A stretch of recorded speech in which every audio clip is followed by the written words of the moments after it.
People say blood is thicker than water, but even a gangrenous limb must be severed to save the body. I vanished on my 18th birthday with a tattered duffel bag and $50 to my name. Leaving their cruelty behind, I thought I was unlovable until strangers proved me wrong. Now, 10 years later, that phone is ringing. They want me back. But they have forgotten that I am no longer the girl who bows her head. My name is Piper Westbrook, and at 28 years old, I had successfully built a fortress around my life that I foolishly believed was impenetrable. From where I stood, looking out the floor-to-ceiling glass of my corner office, Chicago looked like a grid of diamonds and steel set against the dark, churning expanse of Lake Michigan. I was the creative director at Aurora and Slate, one of the most prestigious interior design firms in the Midwest. My signature style was described by Architectural Digest as brutally elegant, a phrase that always made me smile because it felt like a private joke. My life was elegant.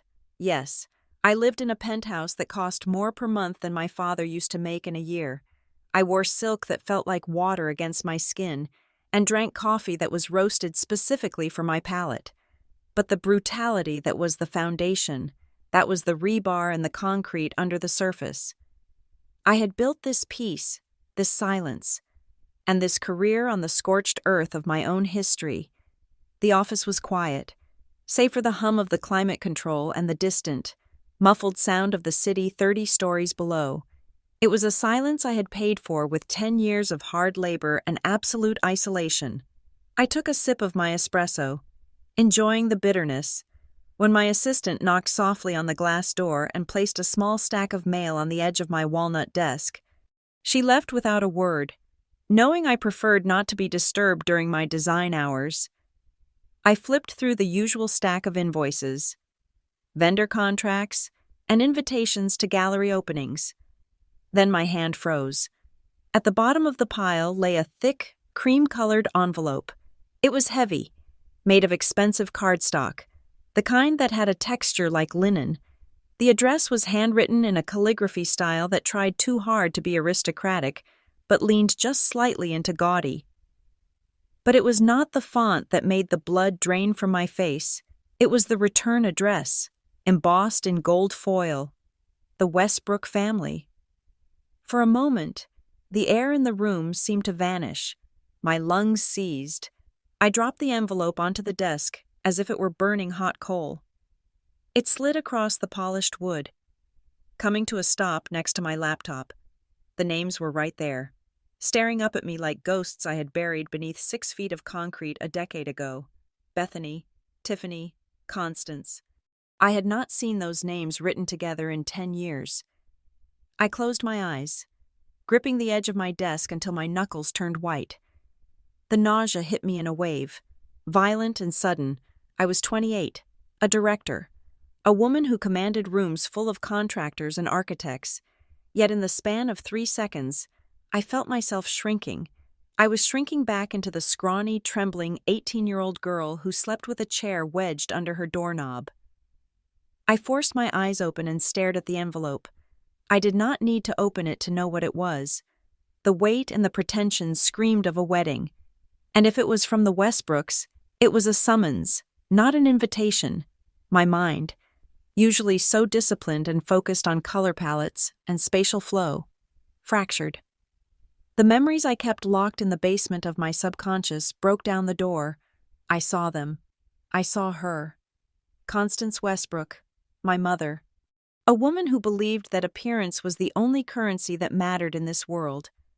I remembered the way she used to look at me, not with hatred, which would have been easier to process, but with annoyance. I was the mistake. I was the unplanned third child who arrived 7 years after Tiffany, ruining her figure and her plans for early retirement. Bethany and Tiffany were her dolls, her perfect little extensions. They were blonde, bubbly, and vicious. I was dark-haired, quiet, and watchful. I was the live-in servant. That was my role. I remembered the sound of porcelain shattering. I was 12. Tiffany had thrown a vase against the wall during a tantrum because her prom dress was the wrong shade of pink. When Constance walked in, Tiffany had pointed a manicured finger at me. "Piper did it," she had sobbed. She was jealous of my dress. Constance hadn't even asked for my side of the story. She just sighed. That long, suffering sigh that sounded like a tire deflating. "Clean it up, Piper," she had said, stepping over the shards. "And stop being so selfish. You know your sister is under a lot of stress." Stop being so selfish. That was the family motto, etched into my skin. It was selfish of me to want a birthday cake. It was selfish of me to want to study instead of ironing Bethany's shirts. It was selfish of me to exist in a way that required their attention. Bethany and Tiffany would steal my things, my meager savings, my clothes, my sketchbooks, and destroy them just for the sport of it. When I cried, I was dramatic. When I went silent, I was sullen. I looked at the gold foil on the envelope again. The Westbrook family. It looked so united, so perfect. It was a lie printed on expensive paper. The silence of my office was shattered by the sudden, shrill ring of my desk phone. I jumped, my heart hammering against my ribs. It was the private line.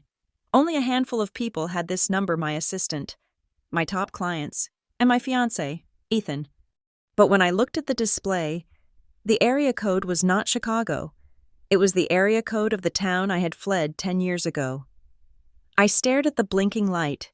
It felt like a bomb counting down. They knew. They knew the letter had arrived. They had probably tracked it. That was exactly the kind of control Constance thrived on. She wanted to ensure the ambush was precise. My hand hovered over the receiver. My instinct was to rip the cord out of the wall. I wanted to run. I wanted to grab my purse, take the elevator down to the garage, and drive until the fuel ran out. But I was not that girl anymore. I was Piper Sterling Well, legally still Westbrook, but in my soul, I was Sterling. I had built this life. I had earned this chair. I picked up the phone and brought it to my ear. I did not say hello. "Piper." The voice was like warm syrup poured over razor blades. It was unchanged. It was exactly as I remembered it. Pitch perfect in its performance of maternal affection. It was Constance. "Hello, Mother," I said.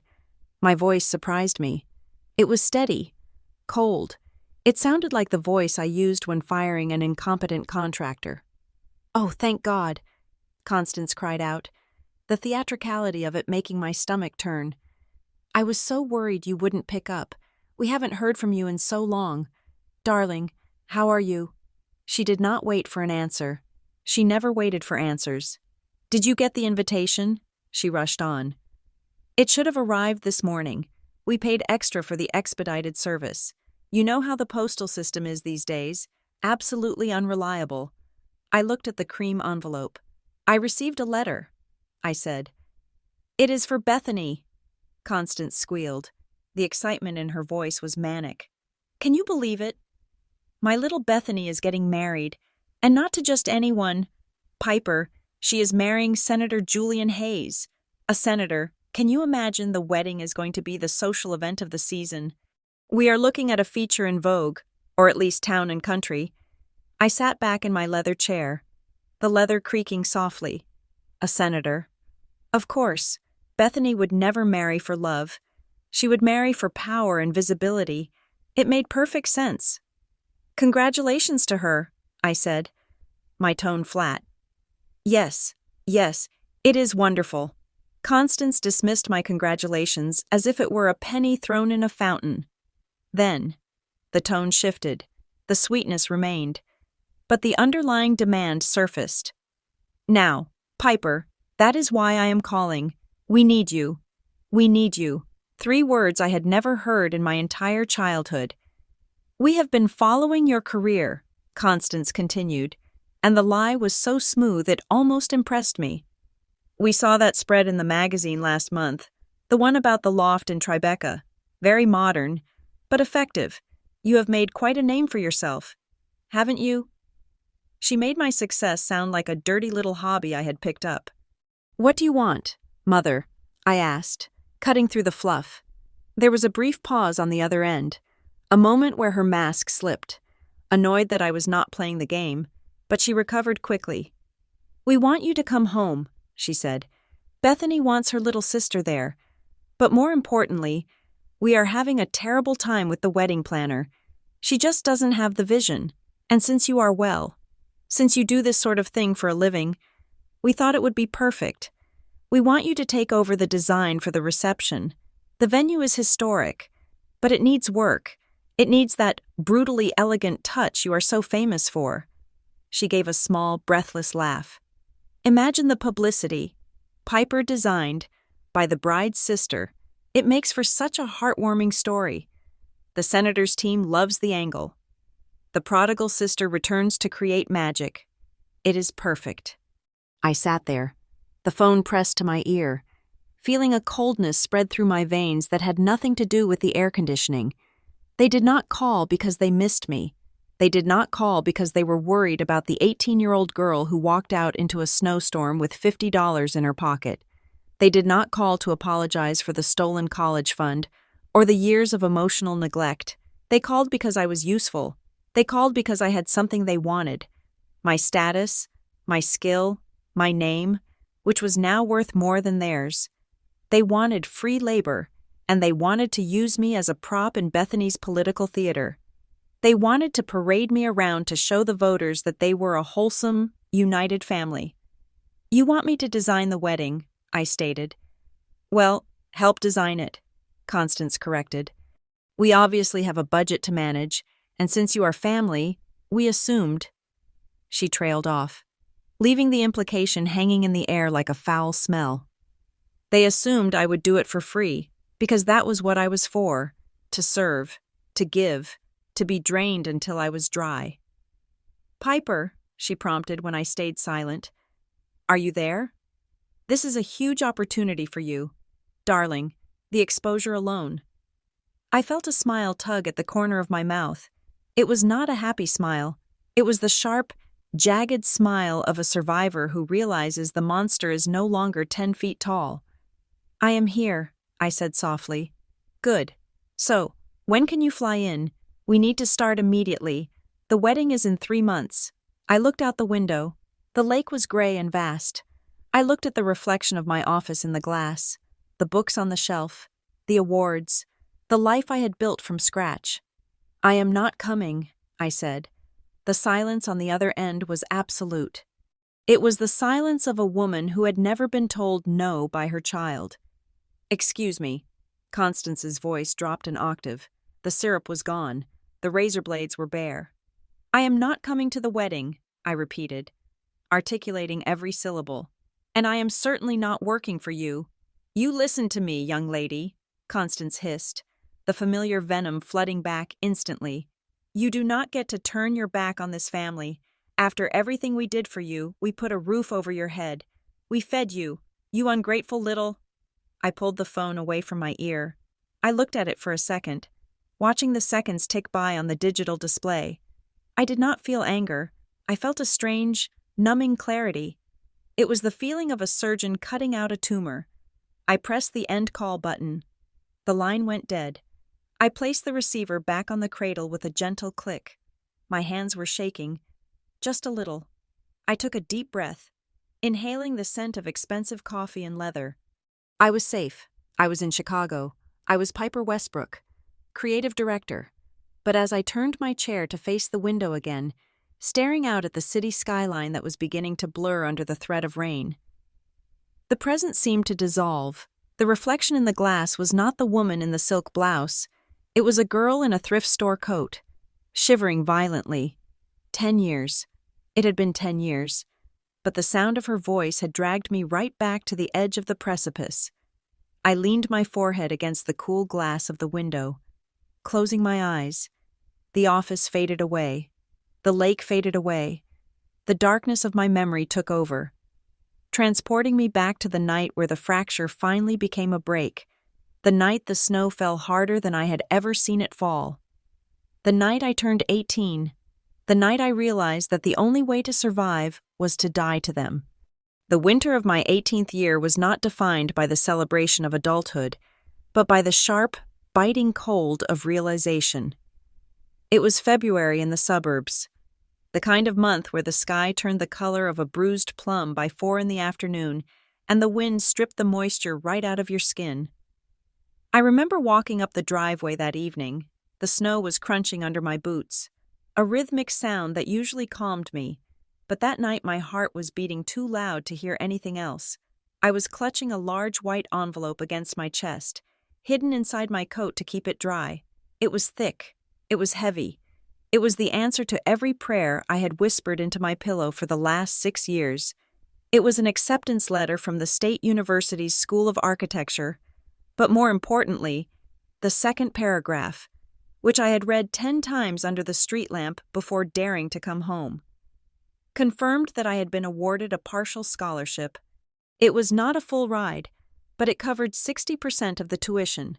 The rest, I calculated in my head as I reached for the doorknob, would be covered by the savings bond my grandmother had left specifically for my education. She had passed away when I was 10, and that money had been sitting in a trust that matured on my 18th birthday. Today was my 18th birthday. No one had said happy birthday to me that morning. Constance had been too busy coordinating the caterers for Bethany's upcoming 21st birthday bash. And my father had left for the office before I woke up. I did not mind. In fact, I preferred the silence, but tonight, I thought, things would be different. I had a ticket out. I had a future. I had a reason for them to finally look at me and see something other than a burden. I opened the front door, ready to shout my news. The sound that met me was not a greeting, but a high-pitched, hysterical wail. I froze in the foyer. The house smelled of lavender and expensive roast beef, the scent of a perfect home, but the noise coming from the living room was pure chaos. I walked in, still clutching my letter, to find a tableau that perfectly summarized my existence in the Westbrook household. Bethany was draped across the velvet sofa, sobbing as if she had just received a terminal diagnosis. Her face was buried in a silk throw pillow. Tiffany was sitting on the armrest, patting Bethany's back with a look of performative sympathy, while Constance hovered over them, wringing her hands in distress. "It is ruined," Bethany shrieked, her voice muffled by the pillow. "My life is over. I cannot drive it like that. Everyone will see." "Shh, sweetie, shh," Constance cooed, stroking Bethany's hair. "We will fix it. Daddy will fix it." I stood in the archway, invisible. "What happened?" I asked. Constance snapped her head toward me. Her eyes narrowed instantly, the concern for Bethany vanishing into immediate irritation at my presence. "Quiet, Piper," she hissed. "Can't you see your sister is upset? Have some compassion for once." "I just asked what happened," I said, my voice lower, the excitement in my chest beginning to curdle. "She scratched the Range Rover," Tiffany said, rolling her eyes, though the smirk on her lips betrayed that she was enjoying the drama. "She clipped the mailbox pulling out of the driveway. There is a scratch on the bumper, about 2 inches long." I stared at them. A scratch? A 2-inch scratch on a $60,000 car that our parents had bought her last month just because she asked for it. "I cannot go to the sorority mixer in a damaged car," Bethany wailed again, lifting her tear-streaked face. "I will look like a pauper."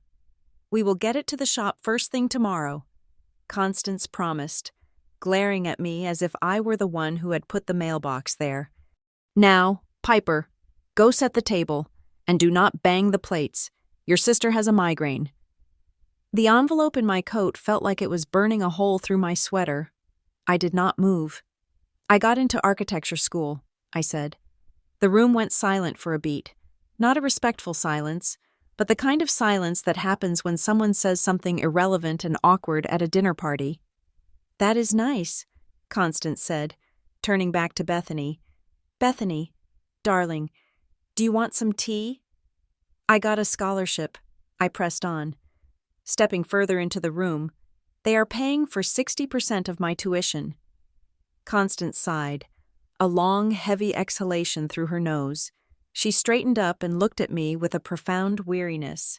"Piper, honestly, we are dealing with a crisis here, and you are making this all about yourself. Again, it is my birthday," I said. The words tasted like ash. "We know what day it is," Tiffany chimed in.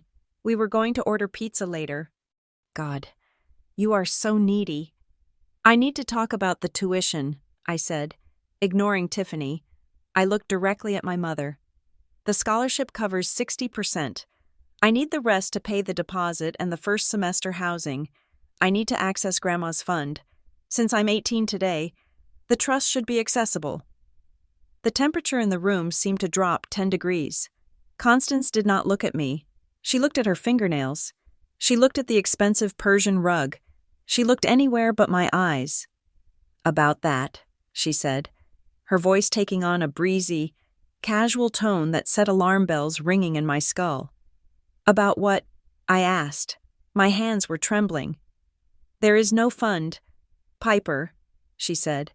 I heard the words, but my brain refused to process them. What do you mean? Grandma left it for me. It was $20,000. It was in a trust. Well, life is expensive, Constance said, finally looking at me with a defiant tilt of her chin. We have expenses. You know that. You spent it. I felt the blood draining from my face. You spent my college money. We needed it for the family, she said, her voice hardening. Tiffany needed a reliable vehicle for her internships last year. And do you have any idea how much a 21st birthday party costs these days? We are renting the ballroom at the country club for Bethany next week. We have a reputation to uphold. Piper, we cannot look cheap in front of the senator's family. My knees felt weak. I grabbed the back of a chair to steady myself. You bought Tiffany a car, and you are throwing a party for Bethany with my education money. It is family money, Constance corrected sharply. And do not look at me like that. You are the smart one, aren't you? You always brag about your grades. If you are so smart, you can figure it out. Get a job, take out loans. Millions of people do it. Grandma left that for me, I whispered. Specifically for me. And I am your mother, and I decided it was better spent elsewhere. She snapped. Your sister needs the exposure from this party. It is an investment in her future. She's going to marry well. That is what matters. You just want to go draw pictures of buildings. It is a hobby. Piper, Bethany's future is reality. I looked at the corner of the room. My father, Robert, was sitting in his leather armchair. He had a newspaper open in front of him. He had not moved a muscle during the entire exchange. He was hiding behind the business section. Dad, I said. He did not lower the paper. I saw his knuckles turn white as he gripped the edges of the newsprint. Dad, did you know? I asked. My voice broke. He cleared his throat. It was a pathetic, dry sound. Listen to your mother. Piper, he mumbled from behind the paper. She knows what is best. Best, I laughed. A sudden, sharp sound that startled even me.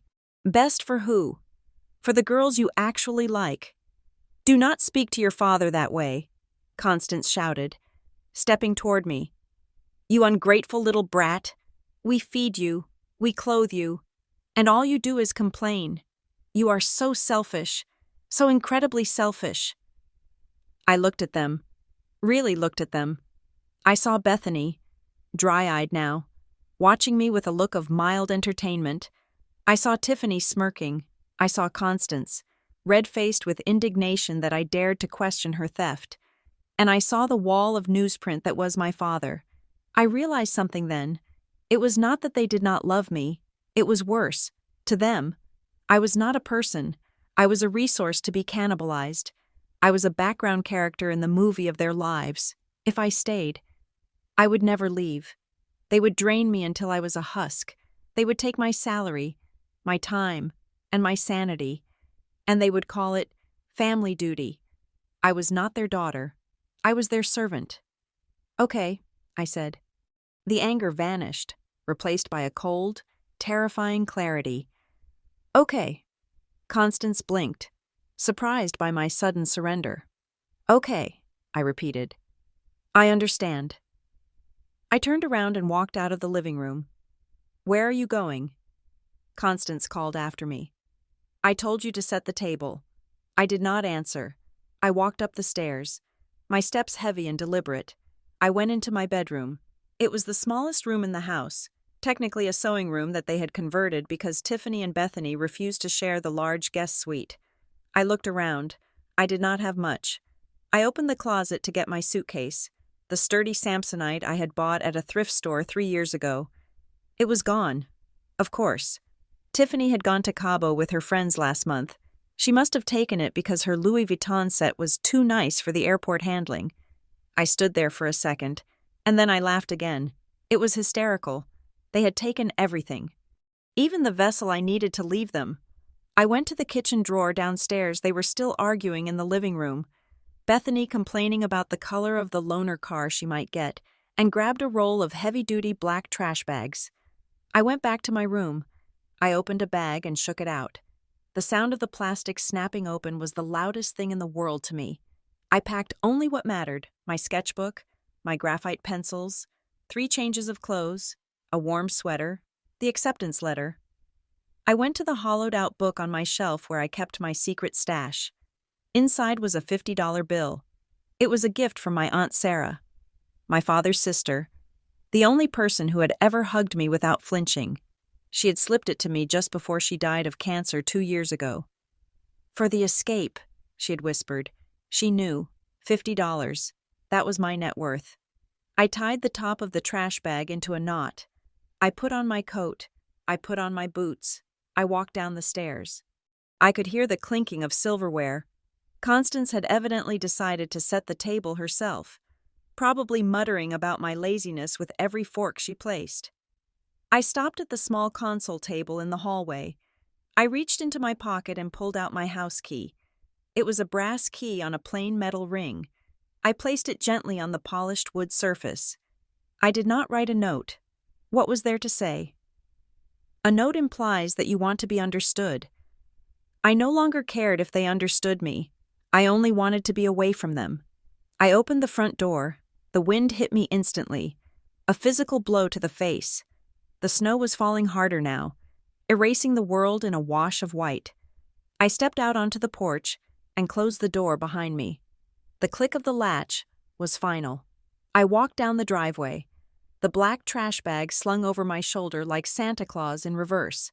I walked past the $60,000 Range Rover with the 2-inch scratch. I walked past the mailbox. I waited.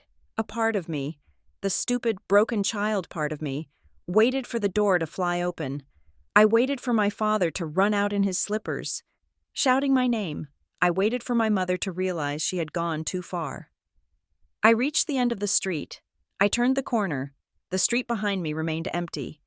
The house remained dark and silent, glowing with the warmth that was reserved for everyone but me. No one came. No one called out. I stood there for a moment under the flickering street lamp. The snow gathering on my eyelashes, the $50 bill was burning against my thigh in my pocket. I looked back one last time at the house that had never been a home. "Goodbye," I whispered into the wind, and then I turned my face toward the train station, and I started to walk. I promised myself, with every crunch of my boots on the frozen asphalt, that I would never, ever look back. I would die in a ditch before I asked them for a glass of water. I was 18 years old. I was homeless, I was alone, and for the first time in my life, I was free. Chicago was not the city of broad shoulders that the poets wrote about. To me, in those first few years, it was a mouth. It was a grinding, concrete jaw that chewed up dreamers and spat them out onto the pavement. Broken and gray, I arrived with $50, which evaporated within 48 hours on a hostel bed and cheap food. By the 3rd day, I learned the first rule of survival pride is a luxury for the fed. I found a room, if you could call it that, in the basement of a crumbling brick building in the Rogers Park neighborhood. The landlord called it a garden unit, but the only things growing down there were black mold and despair. It was the size of a walk-in closet, smelling perpetually of damp earth and boiling cabbage from the neighbors upstairs. The radiator clanked like a dying engine, and in the winter, frost formed on the inside of the single, street-level window. I did not sleep much in those days. Sleep was another luxury I could not afford. To pay the $600 a month for my damp cave, I became a machine. I juggled 3 jobs. My mornings began at 4 o'clock. I worked at a commercial bakery, scrubbing industrial-sized mixing bowls that were coated in dough so thick it felt like cement. The water was scalding, and the chemicals turned my hands red and raw, peeling the skin from my knuckles. By 11 in the morning, I was in the Gold Coast, walking dogs for women who wore coats that cost more than I would earn in a decade. I picked up the waste of poodles and French bulldogs, walking them past restaurants where I could smell roasting garlic and seared steak, my stomach cramping so hard from hunger it felt like it was folding in on itself.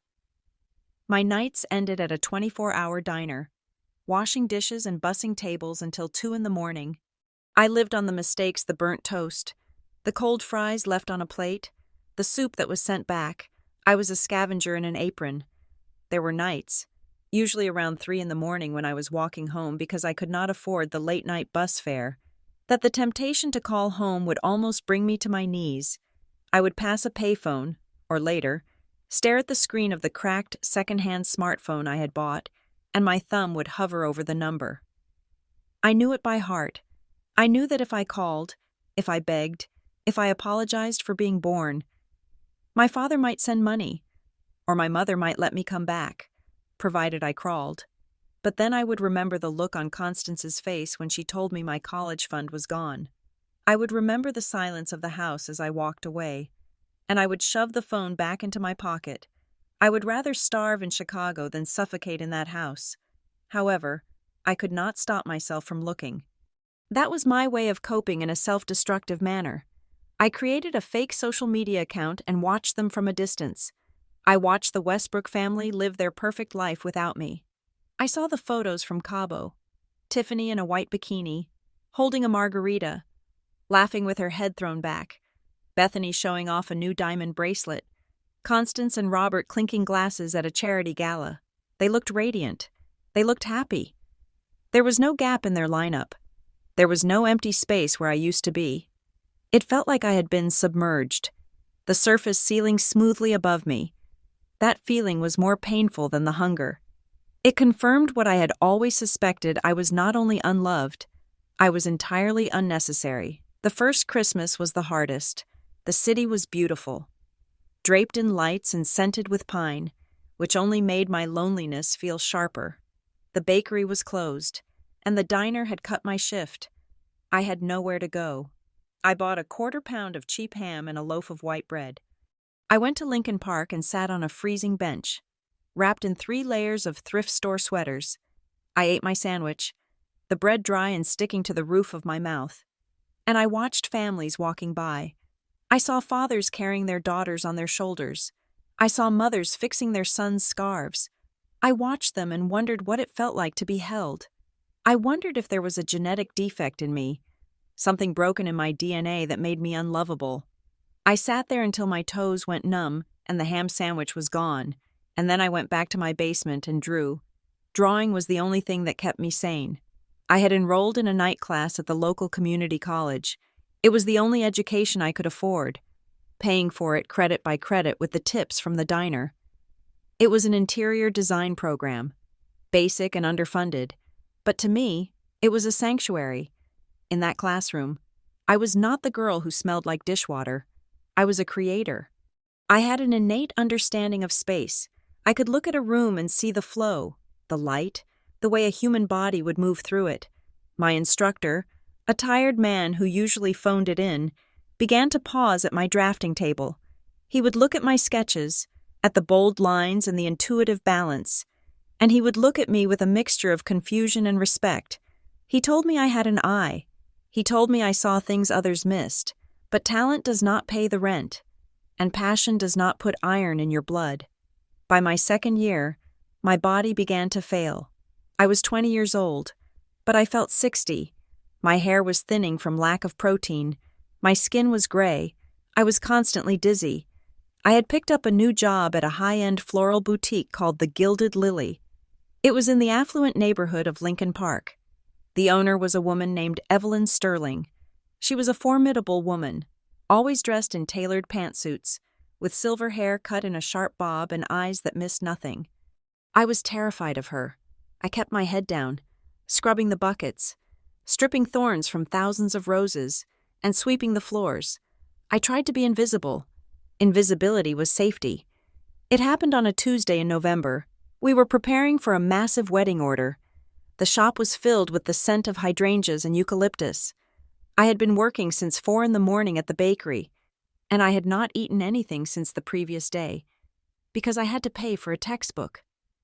I was lifting a heavy bucket of water filled with white lilies. I remember the weight of the water sloshing against the plastic. I remember the smell of the flowers becoming suddenly overwhelming, sickly sweet and cloying.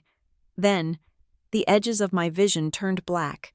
The floor seemed to tilt sideways. I heard the crash of the bucket hitting the ground, the sound of water splashing, and then I heard nothing at all. When I opened my eyes, I was not on the wet floor of the flower shop. I was in a bed with crisp white sheets. The air smelled of antiseptic and lemon. Panic surged through me like an electric shock. I tried to sit up, ripping the IV line in my arm. "Easy," a voice said. "Easy now." I looked around wildly. I was in a hospital room, a private room. "I cannot pay for this," I gasped, my voice raspy. "I do not have insurance. I have to go." I swung my legs over the side of the bed, my head swimming. If I stayed, the debt would bury me. I would never get out. A hand gently pushed me back down. It was firm but kind. I looked up and saw Evelyn Sterling sitting in the chair next to the bed. She was reading a magazine, looking as composed as if she were sitting in her own living room. "Lie down." "Piper," she said, "the doctor said you are severely dehydrated and malnourished. You are not going anywhere." "You do not understand," I pleaded, tears stinging my eyes. "I have no money. I cannot be here. Please, Mrs. Sterling, I will clean up the mess at the shop. I will pay for the broken flowers. Just let me go." Evelyn closed her magazine and placed it on the side table. She looked at me, really looked at me, with those sharp, intelligent eyes. "I already paid the bill," she said. I froze. "What?" "I paid the admission fee, and I signed as your guarantor. Everything is taken care of." My brain could not compute this information. In my world, money was a weapon. It was used to control, to guilt, to punish. No one gave money away, especially not to a clumsy employee who broke merchandise. "Why?" I asked, my voice trembling. "What do you want?" I pulled the sheet up to my chin, my body tense. I was waiting for the condition. I was waiting for her to tell me I had to work for free for the next year, or that I owed her some impossible favor. That was how the Westbrooks operated. That was how the world worked. Evelyn looked sad for a moment. A flicker of pain crossed her face as she watched me flinch. "I want you to get healthy," she said simply, "and then I want you to eat a hamburger. I ordered one from the cafeteria. It should be here in 5 minutes." "I do not understand," I whispered. "I broke the lilies." "To hell with the lilies," Evelyn said, waving her hand dismissively. "Piper, you passed out from hunger in my shop. Do you think I care about flowers more than a human being?" I stared at her. Yes, I did think that. My mother cared more about a scratch on a Range Rover than my education. My sisters cared more about a party than my survival.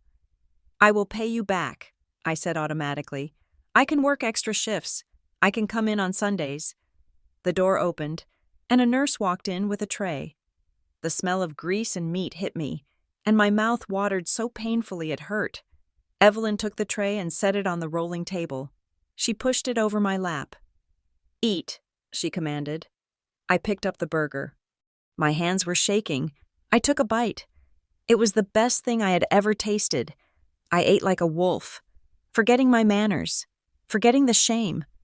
When I was finished, I wiped my mouth and looked at Evelyn. She was watching me with a soft expression I had never seen on her face before. "I am sorry," I said, looking down at my hands. "I am sorry I caused a scene. I am sorry I am such a mess." Evelyn leaned forward. She reached out and placed her hand over mine. Her skin was warm. "Piper, look at me." I raised my eyes. "You have been apologizing since you woke up," she said. "You apologized for the flowers, You apologized for the bill. You apologized for being hungry. She squeezed my hand. You do not have to apologize for existing, she said firmly. You take up space in this world, and that is okay. You are allowed to need things. You are allowed to be helped.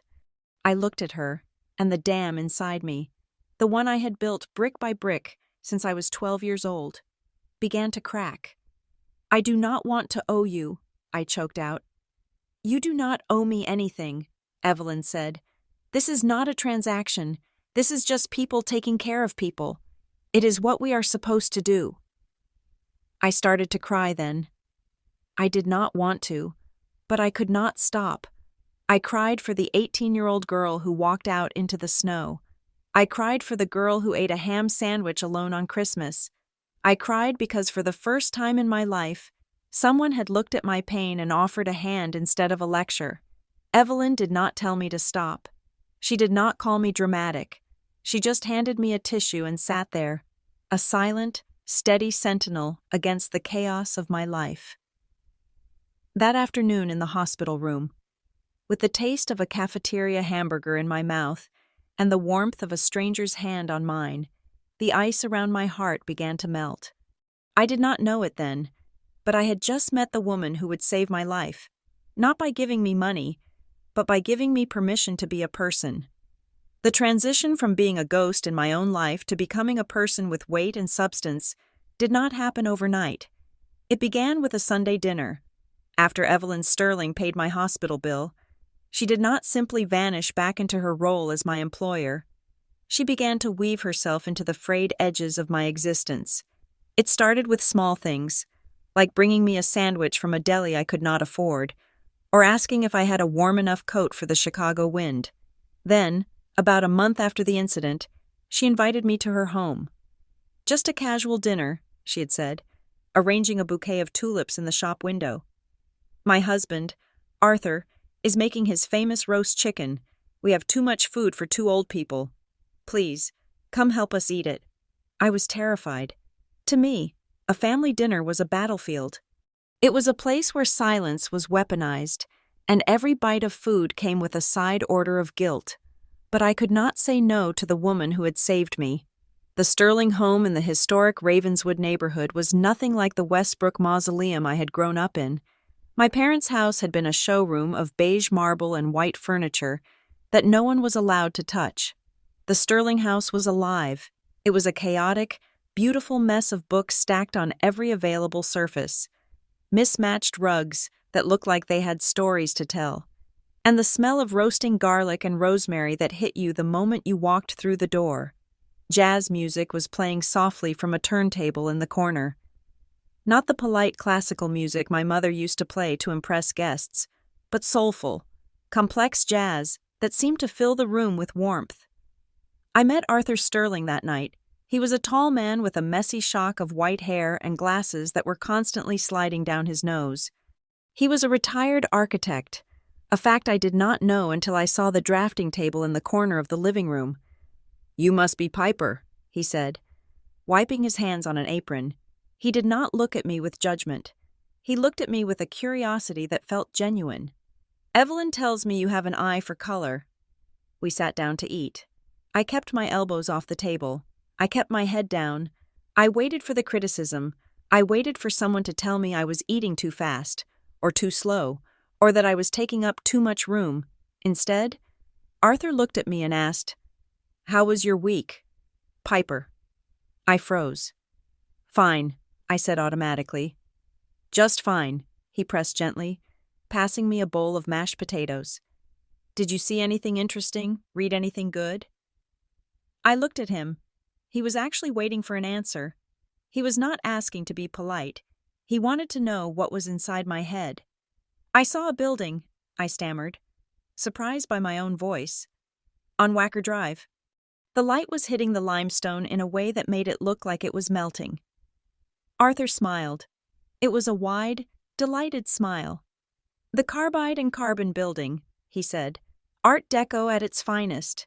It was designed to look like a champagne bottle. Did you know that?" We talked for 2 hours. We talked about lines, about shadows, about how a room can make a person feel safe or small. For the first time in my life, I was not interrupted. I was not told to be quiet. I was listened to. That dinner became a weekly ritual. Sunday nights at the Sterlings became the anchor that kept me from drifting away.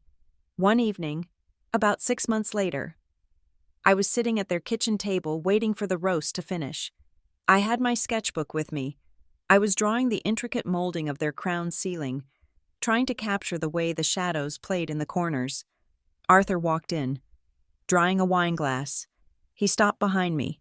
I instinctively covered the page with my arm, my heart hammering. In my old house, drawing was a waste of time. It was doodling when I should have been cleaning. "Let me see," Arthur said softly. I slowly moved my arm. He stared at the sketch for a long time. He took his glasses off and cleaned them, then put them back on and leaned closer. "Piper," he said, his voice serious. "Who taught you perspective?" "No one," I said. I am taking a night class at the community college." "This is not community college work," Arthur said. He tapped the paper. "You understand structure. You understand load and bearing. You do not just draw the surface. You draw the bones of the room." He sat down opposite me. "I still have some pull at my old firm," he said. "Aurora and Slate. Have you heard of them?" "Heard of them. They were the gods of the Chicago design world." "I can get you an interview for an internship," Arthur said. "It is unpaid to start, but I suspect that will not last long with this kind of talent." I felt tears prick my eyes. "I do not have a degree yet." "You have the eye," Arthur said. "Degrees can be earned. Vision is a gift." He was right. I got the internship. And for the first time, I had a mentor. Arthur did not just open the door. He taught me how to walk through it. He spent hours with me on weekends, critiquing my work, teaching me the history of architecture, showing me how to read a blueprint like it was a novel. It was during one of these weekends that I met Ethan. He walked through the front door of the Sterling house like a whirlwind, carrying a briefcase and looking exhausted. He was their son, a human rights lawyer who spent his days fighting for people who had even less than I did. "Mom, please tell me there is coffee," he said, dropping his bag. Then he saw me sitting at the drafting table with his father. He stopped. He had dark hair like his mother and the kind, crinkling eyes of his father. "Hello," he said. "Ethan, this is Piper," Evelyn said, coming in from the kitchen. "She is the one who keeps your father from driving me crazy with his lectures on brutalism." Ethan smiled at me. It was not the predatory smile of the men I encountered at the diner or the club. It was a warm, easy smile. "Nice to meet you. Piper, thank you for your service." Our relationship did not start with fireworks. It was a slow burn, built on the foundation of the safety I felt in that house. Ethan became my friend first. He would come over on Sundays, and we would argue about politics or art. He treated me with a respect that was so foreign it felt intoxicating. He did not care about my pedigree or my bank account. He cared about my mind. As I began to rise through the ranks at Aurora and Slate, moving from intern to junior designer in record time, thanks to my obsessive work ethic, I started to believe that maybe, just maybe, I could be happy. But the trauma of my past was a patient hunter. It waited for a moment of weakness. It happened 2 years into my time at the firm. I was leading a small renovation project for a boutique hotel.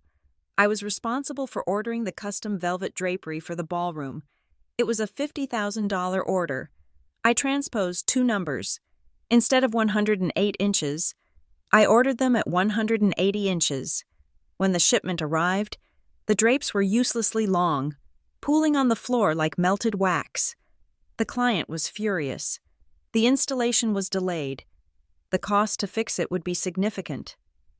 I stood in the warehouse, looking at the piles of wrong fabric, and I felt the world end. My breath came in short, jagged gasps. My vision tunneled. This was it. This was the moment they would realize I was a fraud. I was just the stupid girl who broke things. I was the waste of space my mother always said I was. I left the warehouse and drove straight to the Sterling house. I did not know where else to go. I was shaking so hard I could barely hold the steering wheel. I burst into their living room, hyperventilating. Arthur and Evelyn were reading by the fire. Ethan was there, working on a case file. "Piper!" Evelyn stood up, her face full of alarm. "What is it? Are you hurt?" "I ruined it," I sobbed, collapsing onto the sofa. "I ruined everything. I messed up the order. It is thousands of dollars. They are going to fire me. I am so stupid. I am so sorry." I curled into a ball, waiting for the yelling. I waited for Arthur to tell me he wasted his time on me. I waited for Evelyn to look at me with disgust. "Piper, breathe," Ethan said, kneeling beside me. "I transposed the numbers," I cried, unable to look at them. "I am a failure."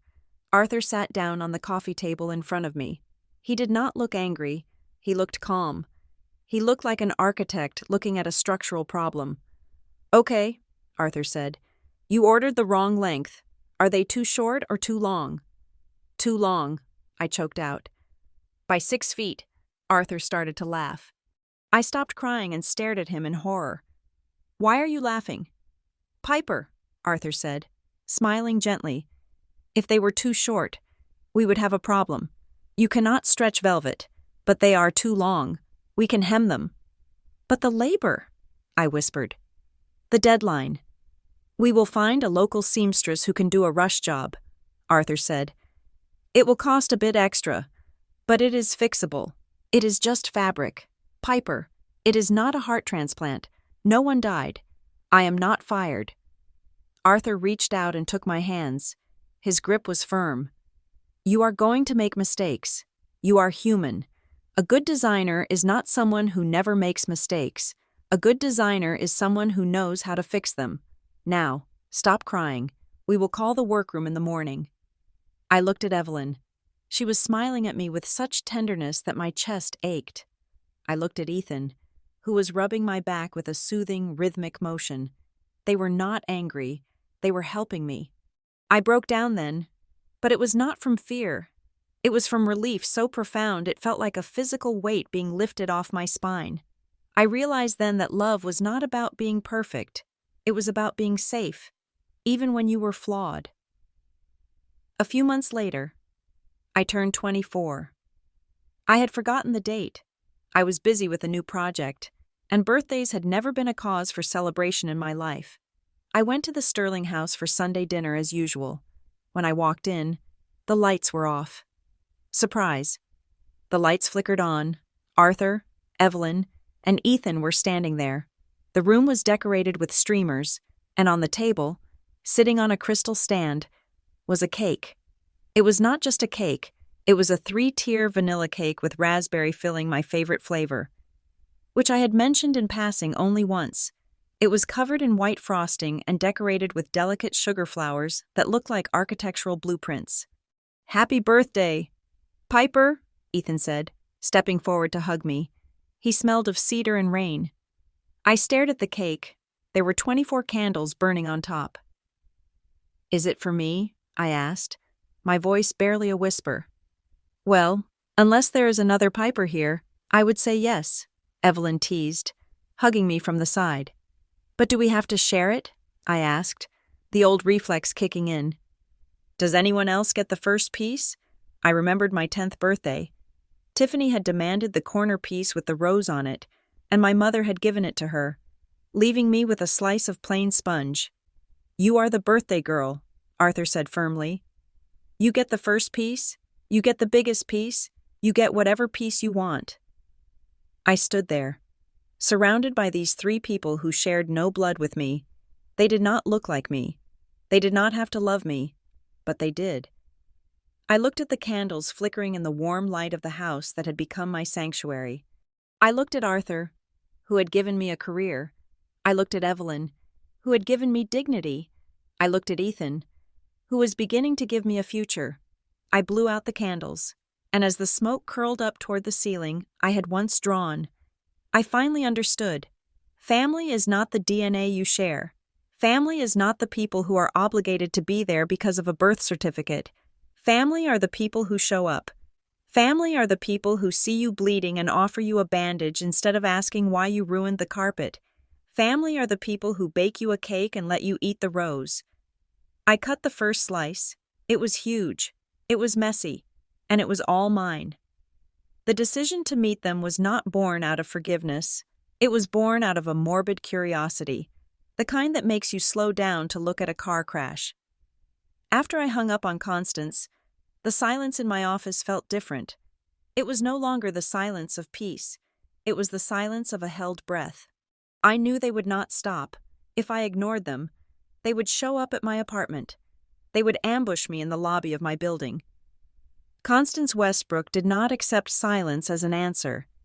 She viewed it as a temporary technical difficulty. So, I decided to control the battlefield. 2 days later, I sat in a velvet booth at Loom, one of the most exclusive restaurants in the Gold Coast. The irony of the location was delicious. I had designed Loom 3 years ago, every inch of it. From the hand-blown amber light fixtures to the acoustic paneling hidden behind the silk wallpaper was my creation. The staff knew me. The maitre d' had greeted me by name. I was the architect of the space, the god of this particular small universe. And my family was walking into my temple without even knowing it. Ethan sat next to me. He was dressed in a charcoal suit that cost more than my father's car. But he wore it with the casual indifference of a man who does not need to prove his worth. He reached under the table and took my hand. His thumb brushed over the engagement ring I had been wearing for 3 months, a vintage sapphire that had belonged to his grandmother, Evelyn's mother. "You do not have to do this," he said quietly, scanning the room with the watchful eyes of a litigator. "We can leave. We can get pizza and watch bad reality TV. If I do not face them, they will haunt me," I said, my eyes fixed on the entrance. I need to see them. I need to see that they are just people, small, sad people. And then, they walked in. It was a physical shock, like being doused in ice water. 10 years is a long time, yet they looked exactly the same and entirely different. Constance led the charge, of course. She was wearing a Chanel suit that was slightly too tight, her hair coiffed into a helmet of blonde perfection that defied gravity. But the skin around her neck was loose, and there was a harshness to her makeup that tried desperately to conceal the passage of time. Bethany followed. She was beautiful in a manufactured way, her face frozen in a look of permanent, mild surprise thanks to preventative Botox. She walked with the entitlement of a woman who has never opened a door for herself, and Tiffany, my oldest sister, looked the most ragged. She was thinner than I remembered, with a sharpness to her features that spoke of bitterness. She had been through 2 divorces in the last decade, according to the gossip columns I occasionally read, and she wore her unhappiness like a heavy coat. They spotted me. Constance's face lit up with a smile that did not reach her eyes. It was a smile of ownership. "Piper," she exclaimed, her voice carrying across the hushed restaurant. She rushed over, arms wide, as if she were about to embrace a beloved daughter returning from war, rather than a child she had robbed and discarded. I did not stand up. I stayed seated, my back straight against the velvet I had chosen. Constance stopped a foot away from the table, her arms dropping slightly when she realized I was not going to hug her. She recovered instantly. "Oh, look at you," she cooed, sliding into the booth opposite me without being invited. Bethany and Tiffany squeezed in beside her. "You look well, a little pale, perhaps. Are you eating enough?" "You always were scrawny." "Hello, Mother," I said. My voice was calm. It was the voice I used for difficult clients who wanted to install neon lights in a Victorian library. "Bethany, Tiffany." "Is that it?" Tiffany snapped, picking up the menu and glaring at it. 10 years, and we get a hello. "You are cold. Piper, ice cold." "I learned from the best," I said. Constance waved her hand dismissively. "Oh, stop it. Let us not dwell on the past. We are a family. Families fight. Families forgive. We are here now, and that is what matters. And look where we are. This place is gorgeous. Did you know the senator eats here? Julian loves this place. He says the lighting makes everyone look trustworthy. I took a sip of my water. I know, I said.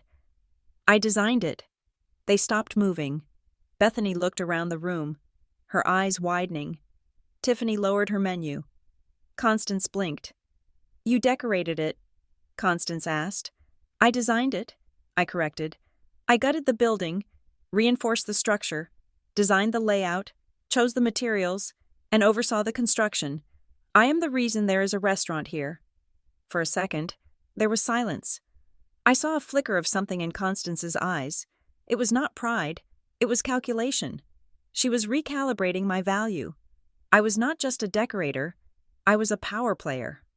Well, she said, smoothing her napkin, that is convenient. That is exactly why we are here. She did not ask how I had been. She did not ask about the 10 years of silence. She did not ask about the man sitting next to me. She simply pivoted to the transaction. Bethany's wedding, Constance announced, as if it were a national holiday. It is going to be the event of the decade. Julian Hayes is a senator, Piper, a United States senator. He is going to be governor one day, maybe president, and when he is, the Westbrook name will be right there beside him. Congratulations, Bethany, I said, looking at my sister. Bethany gave a tight smile. Thank you. It is a lot of pressure. Obviously, the press is going to be everywhere. We need everything to be perfect. The optics have to be flawless. That is where you come in, Constance said, leaning forward. The wedding planner is incompetent. She wants to do pastels. Can you imagine pastels for a senator's wedding? It looks cheap. We need something bold, something sophisticated. Something that says old money and modern power at the same time. We want you to take over the design, Bethany said. The reception is at the old Vanderbilt estate. It is a wreck right now. We need you to transform it. We need your name attached to it. Designed by Piper Westbrook of Aurora and Slate. It will show the voters that we are a talented, close-knit family. And, Tiffany added, her voice dripping with acid, it will save us a fortune. Your fees are ridiculous. I checked. But family does not charge family. I looked at them. They wanted my labor. They wanted my reputation. They wanted to stand on my shoulders to reach a height they could not attain on their own. I am fully booked, I said. My schedule is full for the next 18 months. Nonsense, Constance scoffed. You can move things around. This is your sister. Family comes first. Besides, think of the exposure. When Julian mentions you in his speech, you will be set for life. I am already set for life, I said. Tiffany let out a harsh laugh. Oh, please, don't be so arrogant. You are just a designer, and you are alone. What good is money if you have no one to share it with? Look at you. Nearly 30 and still single. It is pathetic. Really, you have buried yourself in work because you have no life. At least help the people who actually have a future. She glanced at Ethan for the first time, dismissing him with a sneer. And who is this, your assistant? Did you bring him to take notes? I felt Ethan shift beside me. I placed a hand on his arm to stop him from speaking. This was my kill. This, I said, my voice dropping an octave. Is Ethan Sterling? Sterling. Constance froze. The name meant something in Chicago. The Sterling family was old philanthropy, old law, an impeccable reputation. He is my fiancé, I said. I lifted my left hand, letting the ambient light catch the deep, velvet blue of the sapphire. The silence at the table was absolute. Bethany's mouth fell open slightly. Tiffany looked like she had swallowed a lemon. Constance looked at the ring, then at Ethan, then back at me. Her computer was crashing. This did not fit the narrative. I was supposed to be the sad, desperate spinster they could manipulate. I was not supposed to be marrying into a family that outranked the senator in social standing. Fiancé, Constance choked out. You are engaged to a Sterling. Yes, Ethan said. His voice was smooth, deep, and utterly devoid of warmth. We have been together for 4 years. Piper is the love of my life. He looked at Tiffany. And I am not her assistant. I am a partner at Sterling, Ross, and Kramer. I specialize in corporate litigation and, occasionally, harassment cases. The color drained from Tiffany's face. Sterling, Ross, and Kramer was the law firm that terrified other law firms. Well, Constance stammered, trying to regain control. This is unexpected. Why didn't you tell us? We could have announced it. A double wedding. Imagine the press. No, I said. What do you mean, no? Constance's eyes narrowed. No, I am not designing your wedding, I said. No, I am not giving you a discount. No, I am not introducing you to my fiancé's family. And no, I am not coming back. You cannot be serious, Bethany said, her voice rising. You are going to ruin this for me because of some childhood grudge that was 10 years ago. Piper, grow up. I did grow up, I said. I grew up the night I walked out of your house with a trash bag. I grew up when I was starving in a basement and you were posting photos of your vacations. I grew up when strangers took me in and treated me better than my own flesh and blood. We gave you life, Constance hissed, slamming her hand on the table. The silverware rattled. You owe us everything. You are nothing without the Westbrook name. I am changing my name, I said calmly, as soon as we are married. And frankly, the Westbrook name has done nothing but hold me back. Constance's face twisted. The mask of the concerned mother vanished completely, replaced by the predator I knew so well. Her eyes went black and cold. You listen to me, she whispered, leaning over the table. You think you are so high and mighty with your fancy job and your rich boyfriend. But I know you. I know how weak you are. You are still that little girl who cries in the corner. If you do not help your sister, I will make sure everyone knows what kind of daughter you really are. I will tell the press that you abandoned us, that you are mentally unstable, that you refuse to help your dying mother. Are you dying? Ethan asked, raising an eyebrow. I could be, Constance snapped. The stress you cause me could kill me. And if it does, it will be on your hands. Piper, do you want that guilt? Do you want the world to know you let your family suffer while you sat in your ivory tower? The Senator's team can spin a story. Piper, they can make you look like a monster. And they will, if I tell them to. It was classic gaslighting. It was the threat of public humiliation combined with emotional blackmail.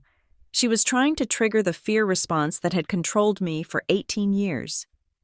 She expected me to shrink. She expected me to apologize and beg for forgiveness. But she was looking at the wrong Piper. I looked at her, and I felt nothing. No fear, no guilt, only a profound sense of pity. She was so small, so desperate. She was trying to threaten a woman who had already lost everything and rebuilt it from ash. Go ahead, I said. Constance blinked. What? Tell the press, I said. Tell them whatever you want. Tell them I am a monster. Tell them I abandoned you. But remember one thing. Mother. I leaned forward, mirroring her posture. If you start a war with me, make sure you have the ammunition to finish it, because I have receipts. I have the bank records of the college fund you stole. I have the emails. I have the witnesses to the years of neglect. And unlike you, I have nothing to hide. I stood up. Ethan stood with me. A silent, looming wall of protection. The meal is on me, I said, throwing a corporate card on the table. Enjoy the risotto. It is excellent. Piper! Constance screamed as I turned away. If you walk away now, you are dead to us. I stopped. I did not turn back. I was dead to you 10 years ago, I said. I am just making it official. I walked out of the restaurant. My hand in Ethan's, I could feel their eyes burning into my back. I could hear Constance starting to shout at the waiter. But for the first time, the noise of the Westbrook family sounded distant, like a radio playing in another room. I walked out into the cool Chicago night air. My heart was pounding, but it was a steady, strong rhythm. I had faced the ghosts. I had looked them in the eye, and I had learned the most important lesson of all: ghosts only have power if you believe in them. And I did not believe in the Westbrooks anymore. "Are you okay?" Ethan asked, as we reached the car. I looked up at the skyline, at the buildings standing tall against the darkness. "Yes," I said. "I am ready for the fight." The war did not begin with a physical blow. It began with a notification. 3 days after the disastrous dinner at Loom, my phone lit up with a Google alert I had set for my own name. It was a professional necessity. As a creative director, I needed to know if our projects were being mentioned in design blogs or architectural reviews. But this alert was not from Architectural Digest. It was from a tabloid site, a bottom-feeding platform that thrived on the scandals of the political elite. The headline read, "Senator's Future Sister-in-Law, The Secret Scandal of the Westbrook Family." My stomach dropped to the floor. I clicked the link, my fingers cold. There was a video embedded in the article. It was Bethany. She was sitting in what looked like a modest kitchen, definitely not her actual granite countertop kitchen, wearing a sweater that looked intentionally frayed. She was dabbing at her eyes with a tissue. "We tried so hard," she was saying to the camera, her voice trembling with practiced fragility. "We sacrificed everything to send Piper to the city. My parents went into debt to support her dreams, and the moment she made it big, she cut us off. She said we were too poor for her new image. It breaks my mother's heart every day. We just want her to come home for the wedding. We just want to be a family again." It was a masterclass in fiction. The comments section was already filling up with vitriol. "Ungrateful brat. Money changes people. How can someone treat their family like that?" I sat at my desk, watching the view count tick upward. 10,000 views. 20,000. The narrative was perfect. The struggling, loving family versus the cold, heartless career woman who had forgotten her roots. It did not matter that they were the ones with the country club membership, and I was the one who had eaten discarded diner food. Truth is quiet. Lies are loud. And the Westbrooks were screaming. By noon, the atmosphere in the office had shifted. Usually, my team greeted me with warm smiles and updates on fabric swatches. Today, there were hushed whispers near the coffee machine. When I walked past the junior designers, conversation stopped abruptly. I saw them glancing at their phones, then at me. They were wondering if it was true. They were wondering if the demanding but fair boss they knew was actually a monster in disguise. I went into my office and closed the blinds. I felt like the walls were closing in. I had spent 10 years building a reputation for integrity, and Bethany was dismantling it in 10 minutes with a ring light and a script. My desk phone rang. I stared at it. The caller ID was blocked. I picked it up slowly. "Piper Westbrook." "Piper." The voice was rough, familiar, and terrified. It was my father, Robert. My heart gave a painful lurch. He never called. In 10 years, he had never once picked up the phone. For a split second, a foolish, childish hope ignited in my chest. Maybe he had seen the video. Maybe he was calling to say he was sorry. Maybe he was finally going to be the father I needed. "Dad," I whispered, "you have to stop this." "Piper," he said, his voice low and hurried, as if he were hiding in a closet. The hope flickered and died. "Stop what?" "This feud," he said. "Your mother is impossible right now. She has been screaming for 3 days straight. She is breaking things. I cannot get a moment of peace. I cannot even read the paper. She is lying about me." "Dad," I said, gripping the phone so hard the plastic creaked. "Bethany is lying to the world. They are destroying my reputation." "So just give them what they want," Robert hissed. "For God's sake, Piper, just design the damn wedding. Write a check. Do whatever she asks. Just make her stop yelling." I sat there, frozen. "You want me to submit to them after everything they did, after they stole my college fund? That is water under the bridge," he dismissed. Sounding annoyed that I was bringing up history, "Look, Piper, I am an old man. I just want a quiet life. If you do not fix this, she is going to come down there. She is going to make a scene. Just be the bigger person. Please, do it for me. Do it for me." He did not want to protect me. He did not want to know me. He just wanted me to be the human shield between him and his wife's rage. He was willing to feed me to the wolf so he could sit in his armchair undisturbed. "You are a coward," I said. My voice was devoid of emotion. It was just a statement of fact. "Piper, do not call me again unless you are leaving her," I said. "And tell her if she comes here, I will have her arrested." I hung up. I put my head in my hands. The pain was different from the anger I felt toward Constance. Constance was a predator. I expected her to bite. But Robert was the bystander who watched the murder and complained about the noise. That indifference cut deeper than any knife. That night, the nightmares returned. I had not had the dream in 5 years. I was back in the house. The hallway stretched out endlessly. I was trying to run to the door, but my feet were stuck in cement. Constance was behind me, her shadow growing larger and larger. Consuming the light? Selfish. The shadow whispered, "Ungrateful. Mistake." I woke up screaming, tangled in my high thread count sheets, sweating and shaking as if I were back in the basement apartment. Ethan held me until morning, but the fear lingered. I felt hunted. 2 days later, the hunt came to my doorstep. It was a Tuesday morning.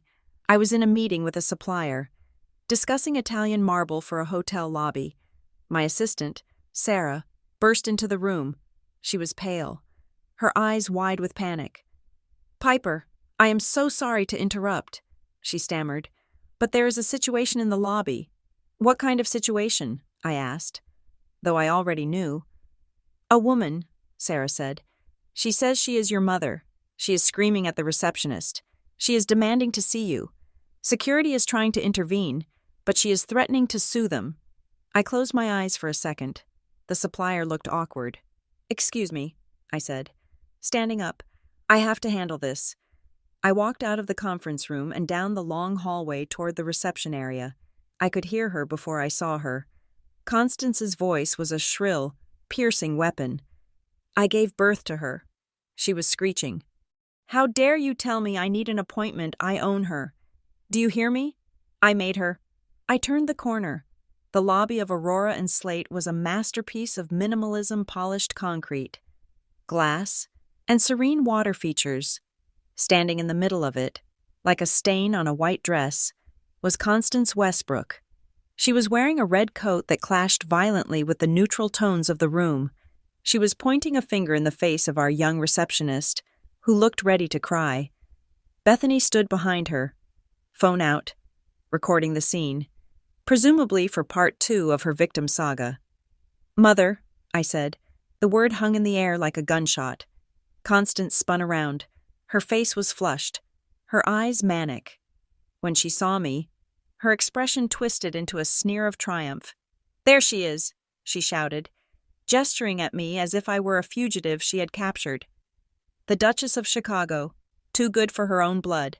Staff members were peering out of their offices. Clients were stopping to watch. The humiliation burned my skin. This was my sanctuary. This was the one place where I was respected, where I was in control. She was defiling it. "Get out," I said, my voice shaking with suppressed rage. "I will not get out," Constance yelled, stepping toward me. "Not until you agree to do your duty. You think you can embarrass us at dinner. You think you can ignore your father. I am your mother. Piper, you will do as you are told." She raised her hand. It was an instinctual movement, one I remembered from childhood. She was going to grab my arm, maybe slap me, to assert dominance. I flinched. I hated myself for it, but I flinched. The successful director vanished, and the scared child returned. "I would not do that if I were you." The voice was cool, calm, and cut through the hysteria like a diamond cutter through glass.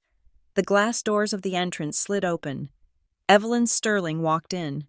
She was wearing a cream-colored cashmere coat and carrying a vintage Hermes bag. She did not look like she was in a hurry. She looked like a queen who had just stumbled upon a peasant revolt. She had come to drop off some paperwork for Arthur, but her timing was divine intervention. Constance froze, her hands still raised in the air. She looked at Evelyn, then at her own red coat, realizing instantly that she was outclassed. "Who are you?" Constance snapped, though her voice wavered. "I am the woman who picked up the pieces you shattered," Evelyn said, walking over to stand beside me. She did not look at Constance with anger. She looked at her with the distaste one reserves for a cockroach in a salad. "You must be Constance," Evelyn continued. "Piper has told me very little about you. She prefers to talk about things that matter." "This is a family matter," Constance hissed. "Stay out of it." "It became a public disturbance when you started screaming at my staff," Evelyn said. Her voice remained polite, but there was steel underneath it. "This is a place of business, Mrs. Westbrook, not a reality television set." "I have rights," Constance shouted, trying to regain momentum. "She is my daughter." Evelyn turned to me. She placed a hand on my shoulder. It was not a grip of control. It was an anchor of support. "Piper," Evelyn asked softly, "do you want her here?" "No," I whispered. Evelyn turned back to Constance. "You heard her. You are trespassing. Now, you can leave with some shred of dignity, or I can call the police commissioner. He is a personal friend, and I'm sure he would be fascinated to meet the mother of the senator's future bride in the back of a squad car." Constance paled. The mention of the police and the senator in the same sentence was her kryptonite. She looked at Bethany, who had stopped recording and looked terrified. "You turned her against us," Constance spat at Evelyn. "You stole her." "You threw her away," Evelyn corrected coldly. "I just found a treasure in the trash. Now, get out." Constance glared at me with pure hatred. "This is not over. Piper, you will regret this." She turned and marched out, her heels clicking angrily on the concrete. Bethany scurried after her like a frightened rat. The lobby fell silent. I stood there, trembling.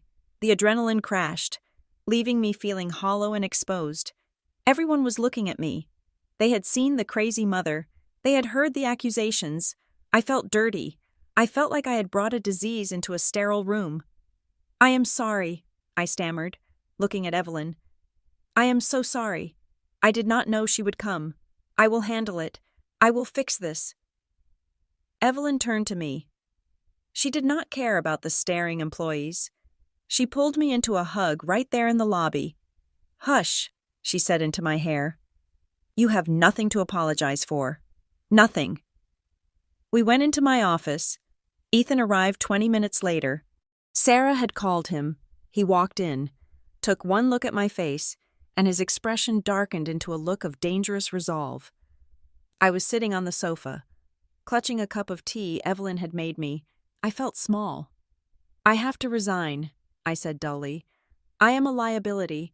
The firm cannot have this kind of drama. Clients will leave." "You are not resigning," Ethan said sharply.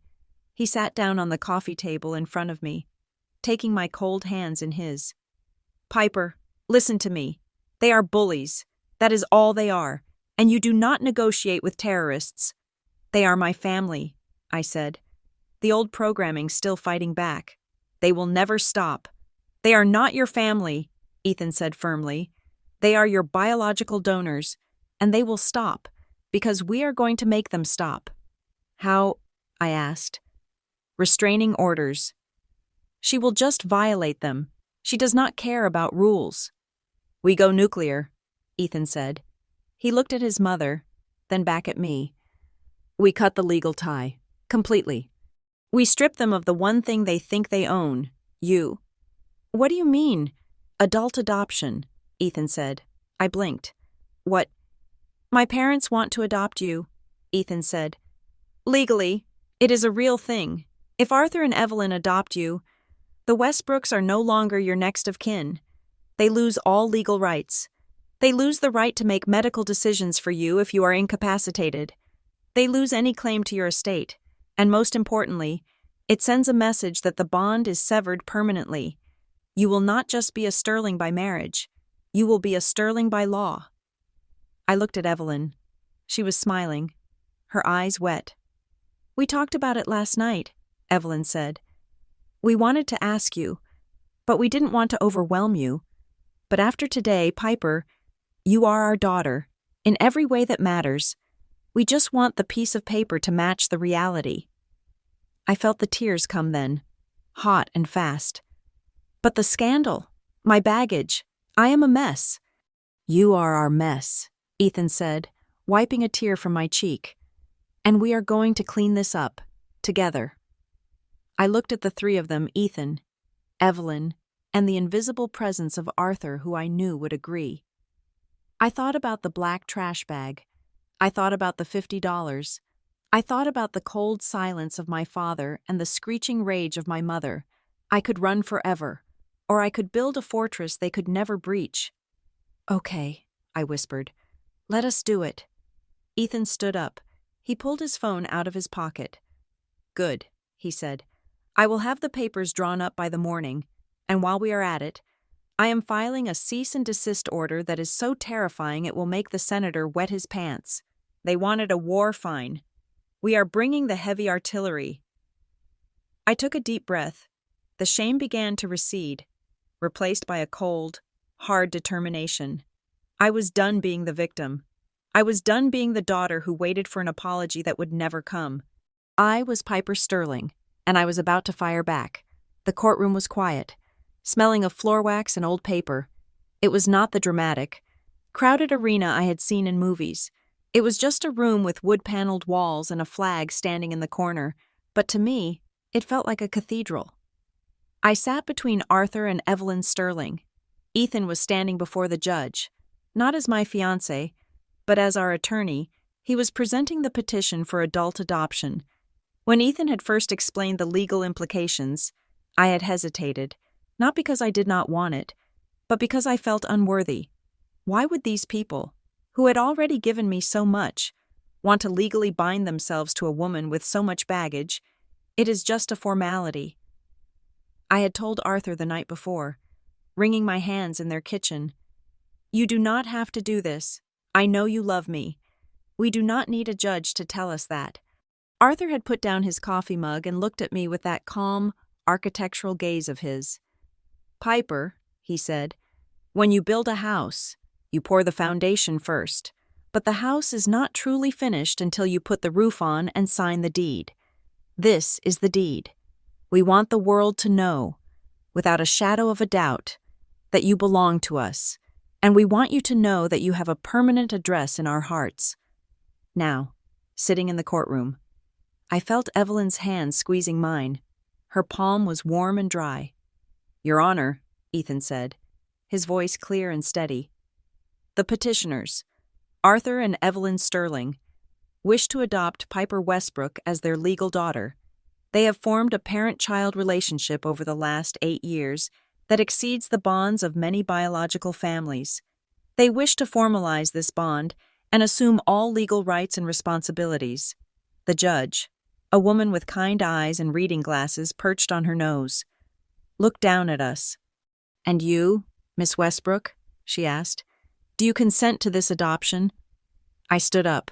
My legs felt shaky, but my voice was strong. I do, Your Honor. Do you understand that this will sever your legal ties to your biological parents? The judge asked. That they will no longer be your next of kin. I understand, I said. That is exactly what I want. The judge smiled. It was a rare, genuine smile that seemed to break the sterile atmosphere of the court. In my 20 years on the bench, she said, I have seen a lot of families fall apart in this room.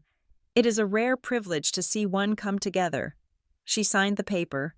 Then she picked up her gavel and brought it down with a sharp, decisive crack. Petition granted, she declared. Congratulations. The sound of the gavel was the sound of chains breaking. I felt a physical shift in the universe. The invisible tether that had dragged behind me for 28 years, the one that connected me to the cruelty of the Westbrook house, snapped. I turned to Arthur and Evelyn. Arthur was wiping his eyes with a handkerchief. Evelyn was beaming. I hugged them both, burying my face in Arthur's tweed jacket. Happy Adoption Day, Arthur whispered. Welcome home, forever, Evelyn said. We walked out of the courthouse into the bright spring sunshine. I was no longer Piper Westbrook. I was Piper Sterling. I had a new birth certificate being processed. I had a new identity. I was reborn. But while we were celebrating, the other side of the war was escalating. That same afternoon, a courier delivered a thick envelope to the Westbrook residence. It contained 2 documents. The first was a copy of the adoption decree, a brutal legal notice that they were no longer my parents. The second was a cease and desist order, drafted by Ethan's firm, detailing every instance of harassment, slander, and emotional abuse over the last decade. It demanded they stop contacting me immediately, under penalty of a lawsuit that would bankrupt them and ruin the senator's career. The reaction was immediate and volcanic. My phone, which I had finally changed the number for, was silent, but the fallout reached me through other channels. Ethan came home that evening with a grim expression. "They got the papers," he said, loosening his tie. "How do you know?" I asked, pouring him a glass of wine. "Because Bethany just tried to get me disbarred," he said, taking the glass. "She called the State Bar Association and filed a complaint claiming I coerced a mentally unstable woman into suing her own family. She also called the partners at my firm and told them I was a predator." My blood ran cold. "Ethan, I am so sorry. Is your job in danger?" He laughed. A dark, sharp sound. "Hardly. The partners know Bethany, or rather, they know her type. And the Bar Association requires evidence, which she does not have, but she is desperate. She is realizing that the poor victim narrative does not work when the victim has a top-tier legal team. She will not stop," I said, staring at the wine in my glass. "She needs to win. It is pathological." I was right. Bethany, realizing that legal threats were bouncing off us, decided to attack the one thing I valued most, my work. 2 days later, I received a call from Marcus Thorne, the developer behind my biggest project to date, a boutique hotel in the Loop called the Obsidian. It was a multi-million-dollar contract, the crown jewel of my portfolio. "Piper," Marcus said, his voice grave, "we need to talk. There is a rumor circulating." "What kind of rumor?" I asked, gripping the phone. "Someone called the zoning board and reported that we were using non-compliant materials in the structural supports," Marcus said. "They claimed you authorized cheap steel to pocket the difference. They even sent an anonymous email to the investors." "That is a lie," I said, my voice rising. "Marcus, you know I inspect every beam myself. Who said this?" "The source was anonymous," Marcus said. "But we checked the site logs. We have security footage from last night. Someone unauthorized was on the site." "Who?" "I am sending you the video now." I opened my email. The video file downloaded. I clicked play. The grainy black and white footage showed the construction site at night. A figure in a hooded coat was walking near the supply piles. The figure stopped, looked around, and then pulled down the hood. It was Bethany. She was holding a clipboard, pretending to inspect the materials. She then pulled a spray paint can from her bag and marked a large red X on several steel beams, the universal sign for defective material. She then took photos of the marked beams with her phone. She was manufacturing evidence. She was trying to frame me for fraud. "I cannot believe it," I whispered. "She is insane." "We caught her on 3 cameras, Marcus said. "She did not know we installed the new motion sensors. Piper, I trust you. I know you are a professional, but this woman is dangerous." "I know," I said. "Marcus, I am so sorry. I will handle this." "You do not have to handle it alone," Marcus said. "We have enough here to press charges for trespassing and vandalism. Do you want me to call the police?" I stared at the screen. Bethany, my sister, sneaking around in the dark to destroy my livelihood because I refused to design her wedding. It was pathetic. It was tragic. "No," I said slowly. "Not yet. Piper, keep the footage," I said. "Make copies. Document everything. But do not call the police yet. I need that video. It is my insurance policy." "What are you going to do?" "I am going to wait," I said. "She thinks she is winning. She thinks she has planted a bomb. I'm going to let her hold the detonator until she realizes it is not attached to anything." I hung up. I forwarded the video to Ethan. Add it to the file. I texted him. The gala for the Architect of the Year awards was in 1 week. It was the Oscars of my industry. I was nominated for the top prize. I knew, with a certainty that settled in my bones like lead, that the Westbrooks would be there. They would not miss a chance for a public scene. The cease and desist order had silenced them privately. But a public event, that was fair game in their twisted logic. They would try to ambush me. They would try to shame me in front of my peers. I spent the next week preparing, not just my acceptance speech if I won, but my defense. I met with the event security. I gave them photos of Constance, Bethany, and Tiffany. I told them simply, these people are not on the list. If they try to enter, do not let them in. If they cause a scene, remove them. But I knew Bethany. She was marrying a senator. She had connections. She would find a way in. On the morning of the gala, I stood in front of the mirror in my penthouse. My dress was hanging on the door. It was a custom piece I had designed myself, midnight blue velvet, structured and sharp, like armor made of silk. "Are you ready?" Ethan asked, coming up behind me. I looked at my reflection. I looked different than the girl who had left at 18. My eyes were harder. My jaw was set. I was not afraid anymore. I was tired. Yes, I was sad that it had come to this, but I was not afraid. "I am ready," I said. "They might ruin the night," Ethan warned gently. "Let them try," I said. "They think they are walking into a victim's party. They do not realize they are walking into a trap." I had the video of Bethany on my phone. I had the adoption papers in my clutch. I had the truth on my side. I turned to Ethan. "Let us go get my award." We left the apartment. The city was shining below us. The war was coming to a head, and for the first time, I felt like the general, not the casualty. The Westbrooks wanted a show fine. I would give them one they would never forget. The grand ballroom of the Ritz-Carlton was a universe away from the basement apartment where I had once eaten stale bread for Christmas dinner. It was a cavern of gold leaf and crystal, illuminated by chandeliers that cost more than the house I grew up in. The air smelled of expensive champagne, white truffle, and the distinct, crisp scent of power. I stood near the entrance, my hand resting on Ethan's arm. I was wearing the midnight blue velvet gown I had designed myself. It was structured with sharp, architectural lines at the shoulders, tapering down into a fluid silhouette that moved like water when I walked. It was not just a dress. It was armor. It was a declaration that I was no longer the girl who wore hand-me-downs. Arthur and Evelyn stood on my other side. Arthur looked distinguished in his tuxedo, and Evelyn was radiant in silver silk. We were a phalanx, a united front. "You look breathtaking," Ethan whispered, leaning close to my ear. "Are you breathing?" "Barely," I admitted, scanning the room. I had given the security team a strict list. No Westbrooks. I had provided photos. I had been assured by the head of security, a man named Henderson who looked like he chewed granite for breakfast, that my biological family would not get within 500 feet of the ballroom, but anxiety is a persistent creature. It hummed under my skin, vibrating in time with the string quartet playing in the corner. "Relax," Arthur said softly, noticing my darting eyes. "Henderson has the perimeter locked down.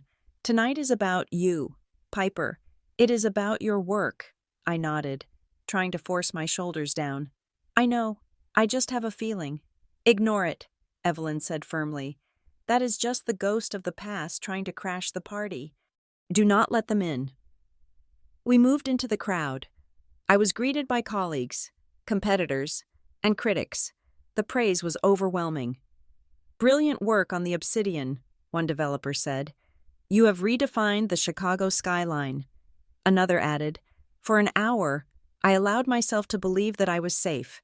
I allowed myself to bask in the glow of my own achievement. Then, I saw the ripple. It started near the VIP entrance, the side door reserved for dignitaries and high-profile guests who wanted to avoid the paparazzi out front. The crowd parted slightly, not out of respect, but out of confusion. My heart stopped. Walking through the door, looking entirely pleased with themselves, were the Westbrooks. Constance was wearing a gold-sequined dress that was far too loud for the occasion. It screamed for attention. Bethany was in a white gown that looked suspiciously bridal, clinging to the arm of Senator Julian Hayes. Tiffany trailed behind them in red, looking around with a sneer of judgment. "How?" I whispered, my voice choking in my throat. "How are they here?" Ethan followed my gaze. His jaw tightened. "The senator," he said, his voice cold. "They must have come in with his entourage. Security would not stop a United States senator, even with a list. They were inside. The wolves were in the sheepfold. I watched them. They did not look like they belonged.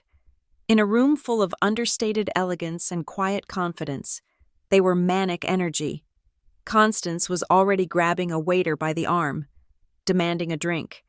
Bethany was posing for a selfie with the senator, blocking the walkway. They began to move through the room. I saw them stopping people.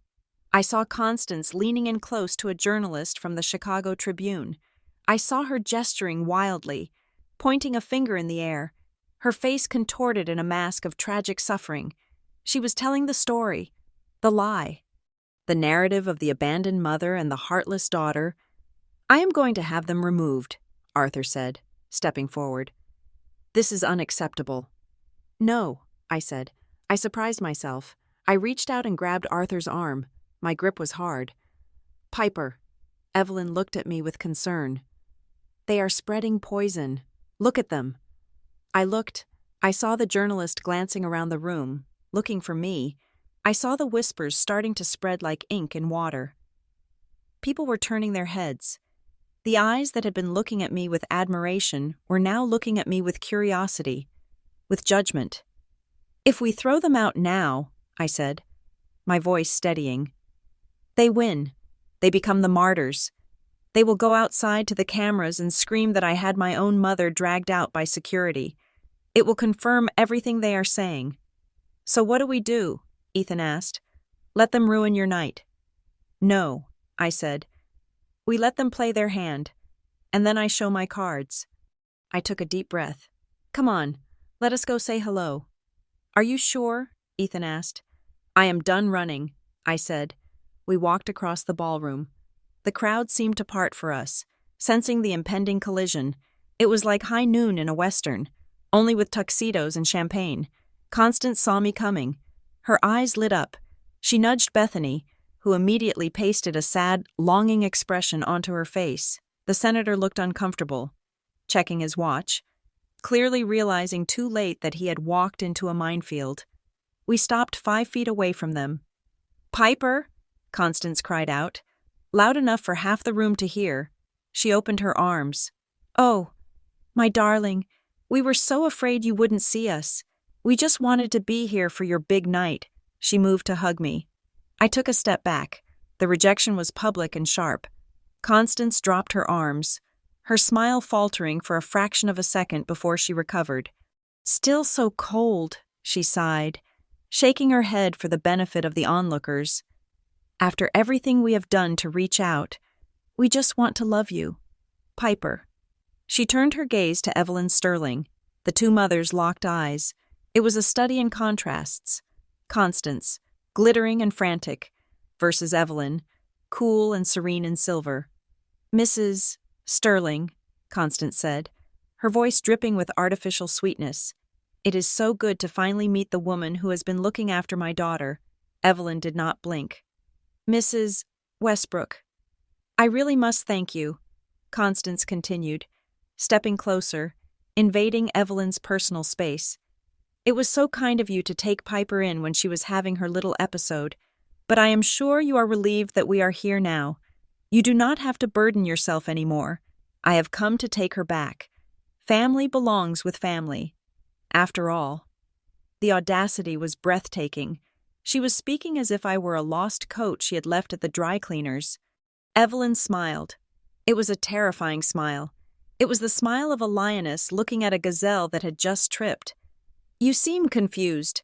"Constance," Evelyn said, her voice clear and carrying effortlessly over the murmur of the crowd. "You did not lose Piper. You discarded her." Constance bristled. I beg your pardon. You threw her out, Evelyn stated. Like garbage. And the thing about garbage, Constance, is that once you put it on the curb, you lose your ownership rights. A gift thrown in the trash does not belong to the old owner anymore, especially when someone else picked it up, polished it, and realized it was a diamond. A few people nearby gasped. The senator took a step away from Bethany. Constance's face turned a violent shade of red. "How dare you?" she hissed. "You have no idea what we have been through. She is my flesh and blood." "She is my daughter," Evelyn said. "Legally and spiritually, you are just a biological accident." "Security," Arthur said quietly into his lapel microphone. He was watching Constance's hands, which were balling into fists. Henderson appeared out of the shadows, flanked by two large men. "Is there a problem, Mr. Sterling?" Henderson asked. "Yes," Constance shrieked, pointing at Evelyn. "This woman is harassing me. I am the mother of the guest of honor. I demand respect." "Wait," I said. I stepped between Henderson and Constance. "Do not throw them out," I said. Constance smirked. She thought I was folding. She thought I was protecting her. "See," she told Henderson. "My daughter wants me here." "I want them to stay," I said, looking at Henderson but pointing at the Westbrooks. "Let them stay. Let them watch." I turned to Constance. "You want to be here for my big moment, fine. Stay, watch me. But do not think for 1 second that you are here as my family. You are here as the audience." The lights in the ballroom dimmed. A spotlight hit the main stage. The booming voice of the announcer filled the room. "Ladies and gentlemen, please take your seats. The awards ceremony is about to begin." "We are sitting at the front," Constance announced, grabbing Bethany's arm. "Come along, girls. We need to support your sister." They marched toward the front tables, displacing a confused group of architects who were too polite to argue with a screaming woman in sequins. I took my seat at the center table with the Sterlings and Ethan. My hands were trembling, but not from fear. I was vibrating with adrenaline. "You handled that well," Ethan said, squeezing my hand. "It is not over," I said, watching the back of Constance's head 3 tables away. The ceremony began. Speeches were made. Smaller awards were handed out. I sat through it all, my eyes fixed on the stage, but my peripheral vision locked on the Westbrook table. They were drinking heavily. I saw the waiters refilling their wine glasses again and again. Constance was talking loudly to anyone who would listen, gesturing back at me. Then, it was time. The presenter, a legendary architect named Marcus Thorne, took the podium. "And now," Marcus said, "for the most prestigious award of the evening, the Architect of the Year. This year's recipient has shown us that design is not just about structure, but about soul. Her work on the Obsidian Hotel and the revival of the South Loop District has been nothing short of transformative." He paused for dramatic effect. "The winner is Piper Sterling." He used my new name. I had asked them to change it on the program at the last minute. There was a moment of silence as the name registered. Then, applause broke out. But over the applause, a shriek cut through the air. "Who?" Constance was standing up. She looked furious. "Her name is Westbrook," she shouted, her voice slurring slightly from the wine. "She is a Westbrook." I stood up. I smoothed my velvet dress. I kissed Ethan. I hugged Arthur and Evelyn. I began to walk toward the stage. The spotlight found me. "That is my daughter," Constance yelled, stumbling into the aisle, blocking my path. "She is ungrateful. She abandoned us." The room went deadly silent. The applause died down, replaced by a horrified hush. Constance stood there in the spotlight, swaying. Bethany and Tiffany were standing behind her, looking like deer in headlights, but also looking thrilled by the drama. "Tell them, Piper," Constance screamed, pointing a finger at me. "Tell them how you left us. Tell them how you let us starve while you played dress-up. You owe us this award. You owe us everything." She was trying to break me. She was trying to force me to crumble, to cry, to apologize, To promise her money just to make the screaming stop. That was the old dynamic. That was the script. But I was not following the script. I stopped walking. I stood 5 feet away from her. I looked her in the eye, and the microphone on the podium picked up my voice as I turned to the sound technician. "Turn it up," I said calmly. I walked past her. I did not shove her. I did not acknowledge her screaming.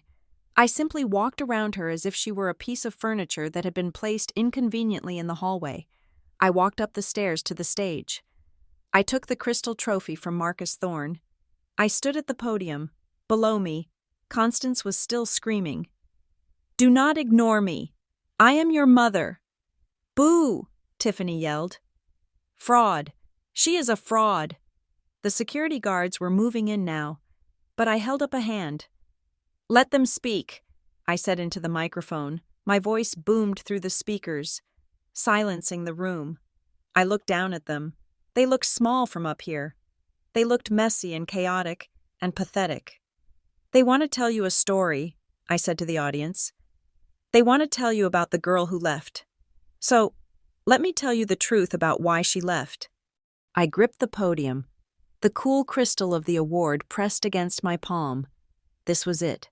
The trap was sprung. 10 years ago, I began, my voice ringing out with the clarity of a bell. I left home with a trash bag and $50, and I did not leave because I was selfish. I left because I was starving. Constance's mouth fell open. The heckling stopped. The room held its breath. I looked directly at the camera at the back of the room, the one broadcasting the event live. "Let us talk about the college fund," I said, and then I began to burn the house down. The silence that followed my opening statement was not the respectful hush of a church. It was the terrified vacuum of a room that had just witnessed a murder.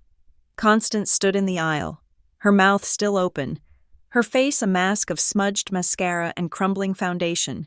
She had expected me to cower. She had expected the piper who hid in the sewing room. But she was looking at a woman who had spent 10 years welding her spine into steel. "You are lying," Constance shrieked, her voice cracking. "She is lying. She is mentally unstable. We gave her everything. We loved her." "You loved my utility," I said into the microphone.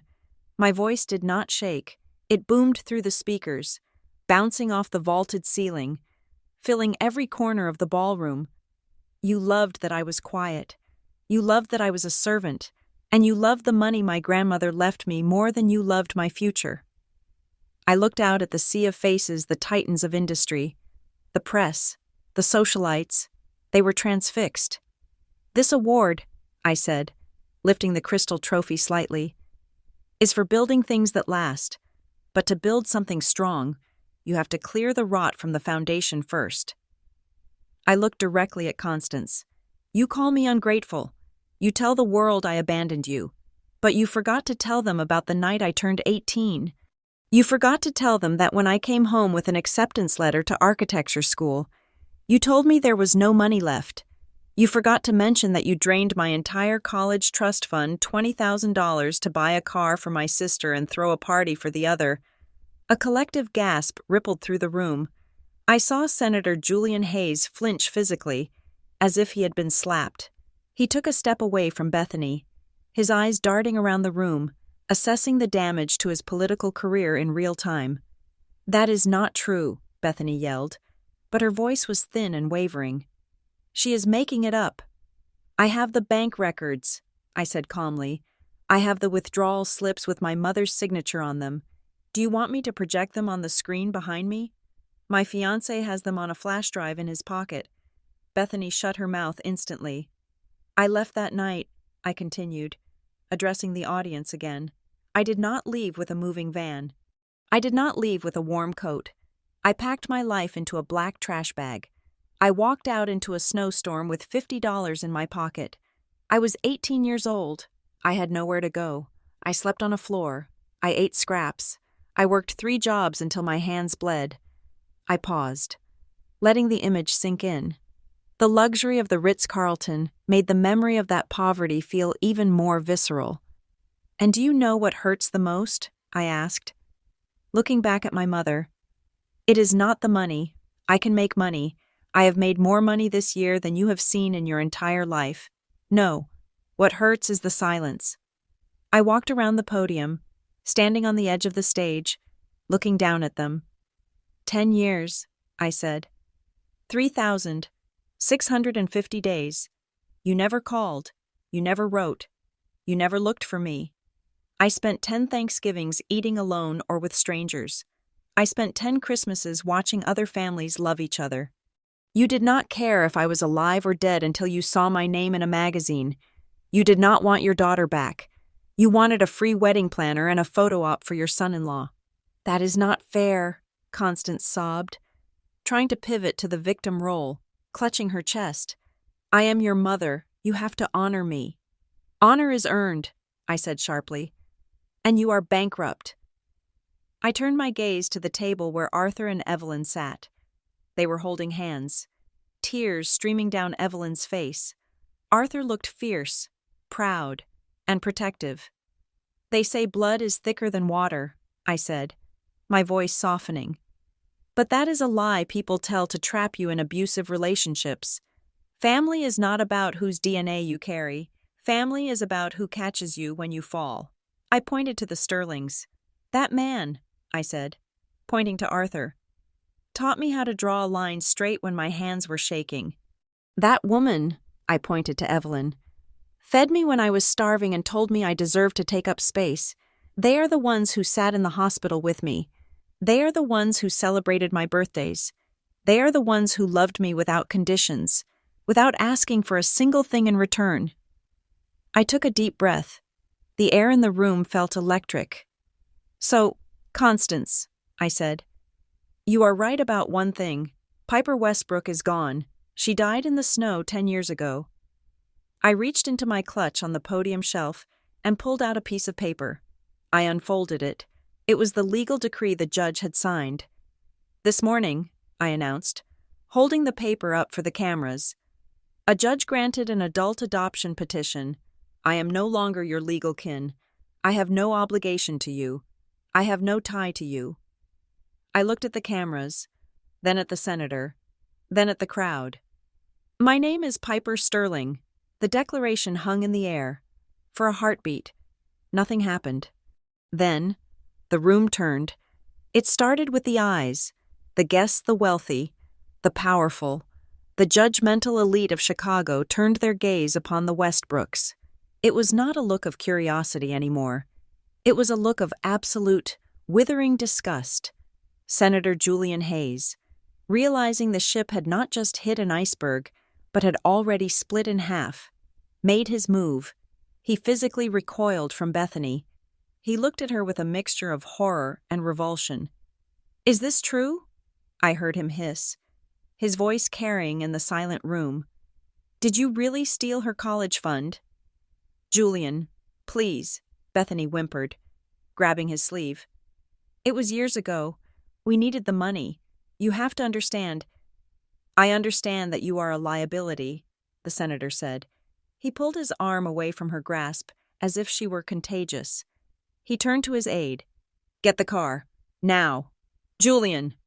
Bethany screamed as he turned his back on her and walked briskly toward the exit, leaving her standing there in her bridal white dress. Exposed and abandoned, Constance, seeing her prized son-in-law walking away, lost her mind. "No," she shrieked. "No, come back. It is her fault. It is all her fault." She spun around and looked at me. Her eyes were not the eyes of a mother. They were the eyes of a cornered animal. "You witch!" she screamed. "You ruined everything. I will kill you." She lunged. She scrambled toward the stage, her high heels slipping on the polished floor. She was clawing at the air, her face twisted into a mask of pure hate. The security guards, led by Henderson, moved in instantly. They were big men, professional and fast, but before they could reach her, a figure stood up from the Westbrook table. It was Robert, my father. He had been sitting there with his head in his hands for the entire speech. He had looked like a statue of defeat. But now, as his wife screamed for my blood, he moved. He stepped into the aisle. He was not a fast man, and he was not a strong man. But he intercepted her. He grabbed Constance by the shoulders, just as she reached the first step of the stage. "Let me go!" Constance screamed, thrashing against him. "I am going to tear her eyes out. She ruined Bethany's wedding. She ruined us." "Stop it, Constance," Robert said. His voice was not loud, but it was final. It was the voice of a man who had been holding his breath for 30 years and finally exhaled. "Let me go," she shrieked, hitting his chest with her fists. "I said stop," Robert shouted, shaking her. The room froze again. Robert Westbrook never shouted. He never made a scene. He was the wallpaper. He was the furniture. He looked up at me. His eyes were red-rimmed and watery. He looked old. He looked tired. He looked at the crystal award in my hand, then at the sterlings, and finally at my face. "Robert, help me get her." Constance hissed, realizing she was restrained. "Make her apologize." Robert looked at his wife. He looked at the woman who had bullied him, controlled him, and turned him into a ghost in his own house. "No," Robert said. "What?" Constance blinked, stunned. "No," Robert repeated. "She does not owe us an apology. She does not owe us anything." He looked back at me, tears spilling over his cheeks. "We did this. Constance," he said, his voice breaking. "We did this to her. We stole from her. We ignored her. We let her walk out into the cold, and we did not chase her." "I did it for the family," Constance argued, though her voice was losing its steam. "No," Robert said. "You did it for yourself, and I let you. I let you because I was too weak to stop you." He let go of Constance's shoulders, but he stood between her and the stage, a human barricade. "It is over," Robert said. "Look at her. Constance, really look at her." He gestured to me, standing tall in the spotlight in my blue velvet armor. "That is not our daughter," Robert whispered, the tragedy of the words echoing in the vast hall. "Our daughter was the little girl who asked for a birthday cake and got nothing. That woman up there. That is Piper Sterling. We lost our daughter a long time ago, and we are never getting her back." Constance stared at him. She stared at me. The reality of it seemed to finally pierce through her delusion. She looked at the senators retreating back. She looked at the hostile crowd. She looked at Bethany sobbing on the floor. She collapsed. She did not faint.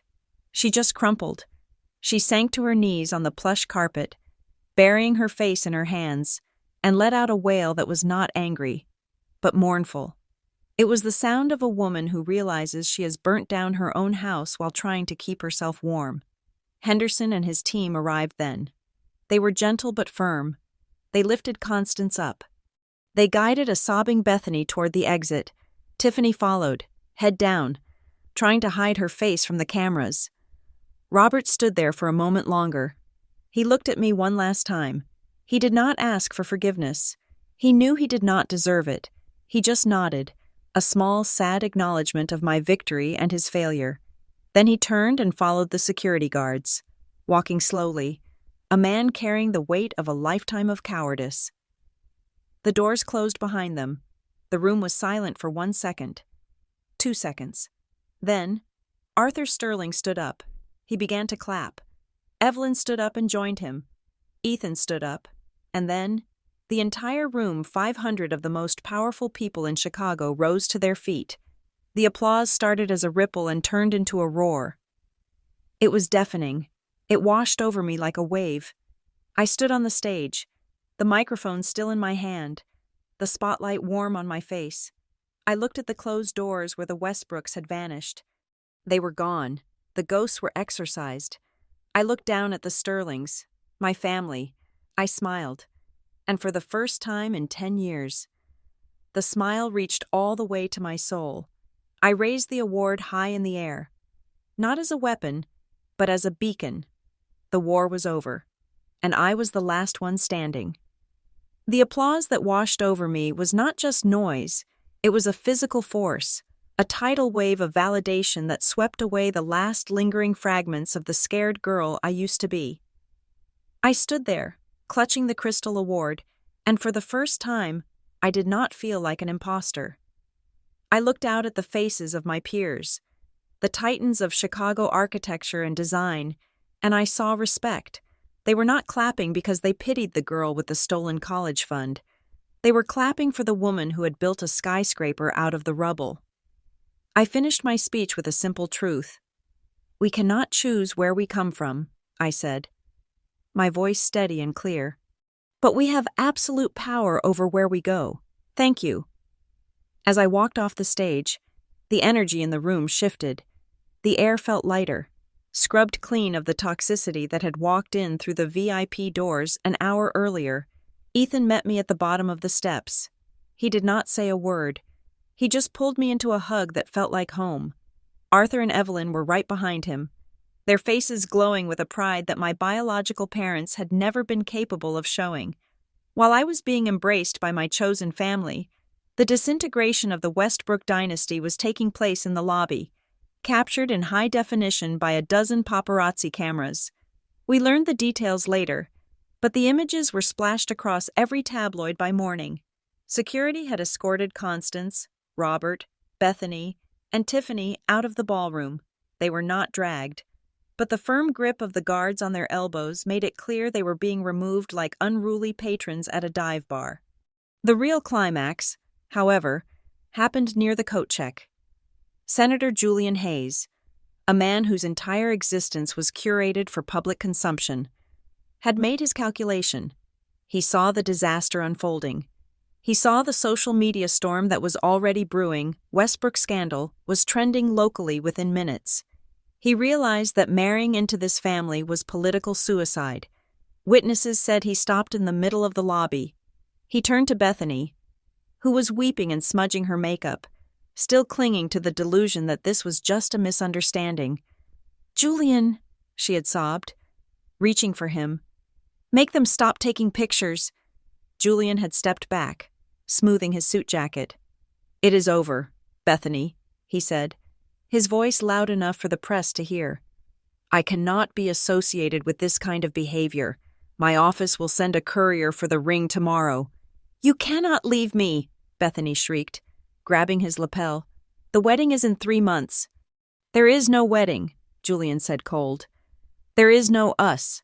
Do not contact me again." He walked out the revolving doors and into his waiting town car, leaving Bethany collapsing on the marble floor, screaming his name while Constance berated the security guards and Tiffany hid her face in her shawl.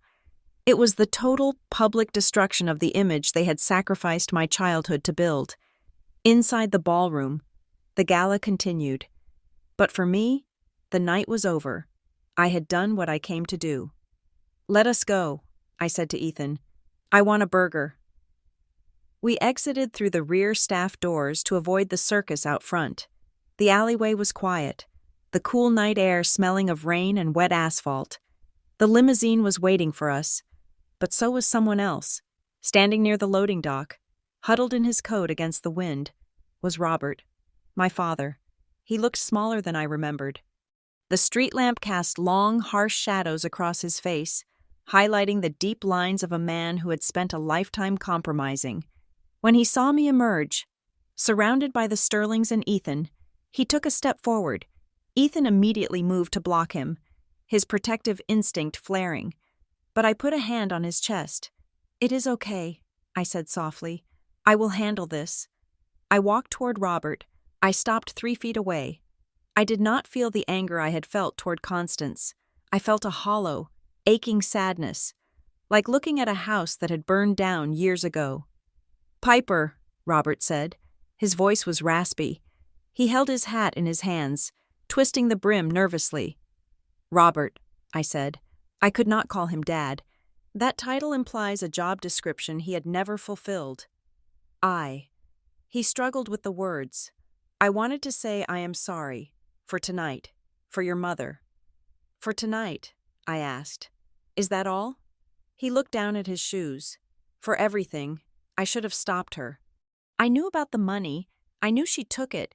I wanted to tell you, but you wanted peace," I finished for him. "You wanted to read your newspaper and eat your dinner without her screaming at you." So you let her devour me instead." He flinched. "I was weak, Piper. I know that. But I loved you. In my own way." "Love is a verb, Robert," I said. "Love is action.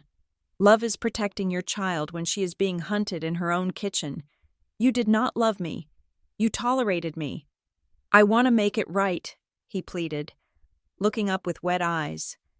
"I can talk to her. We can go to therapy. Please, Piper, you are my daughter." I looked at him, and I realized that this was the moment I had fantasized about for a decade. I had dreamed of him apologizing. I had dreamed of him choosing me. But now that it was happening, I realized I did not need it. The apology was 10 years too late. It was like offering water to a person who had already died of thirst. "Do you know what hurt the most?" I asked. The wind blew a strand of hair across my face, but I did not brush it away. Constance was cruel. She was loud about her hatred. I expected her to hurt me. "But you were the quiet one. I used to think your silence meant you were on my side. I thought you were just biding your time."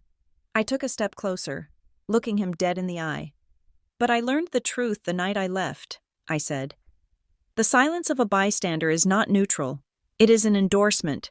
Your silence was crueler than her words, Robert, because you saw me drowning, and you decided that getting your feet wet was too much trouble." He opened his mouth, but no sound came out. "I do not hate you," I said. "Hate requires energy. Hate implies that you still have power over me. I do not hate you. I just do not need you. I have a father. His name is Arthur Sterling, and he has never once let me face a battle alone." "Piper," he whispered, a broken sound. "Go home to your wife, Robert," I said. "You chose her. Now you have to live with her." I turned my back on him. It was the hardest and easiest thing I had ever done. I walked away from the man who shared my DNA, and I walked toward the car where Arthur, Evelyn, and Ethan were waiting. I got in. The door closed with a solid, reassuring thud, shutting out the cold, the alley, and the past. We drove away into the night, and I did not look back. The epilogue of the Westbrook story was fast and brutal. The scandal destroyed them. The senator's public rejection was the first domino. Then came the investigations. It turned out Constance had been leveraging credit to maintain their lifestyle for years.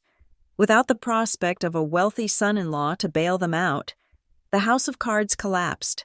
The creditors came calling. The lawsuits from the wedding vendors piled up. They filed for bankruptcy 6 months after the gala. They lost everything. The cars, the country club membership, the status. They moved to a small apartment in a neighboring state, trying to outrun their shame. I heard Tiffany had to get a job as a receptionist, and Bethany was working retail. Constance, stripped of her audience, reportedly fell into a deep, bitter depression. I did not celebrate their downfall. I simply observed it from a distance, like reading about a storm in a foreign country. It no longer touched me. 1 year later, on a crisp autumn morning, I stood on the sidewalk in front of the house where I grew up. The lawn was overgrown. The for sale sign had a sold sticker slapped across it. The windows were dark. It looked smaller than I remembered. Houses always do when you grow out of the fear that filled them. "Are you sure about this?" Ethan asked.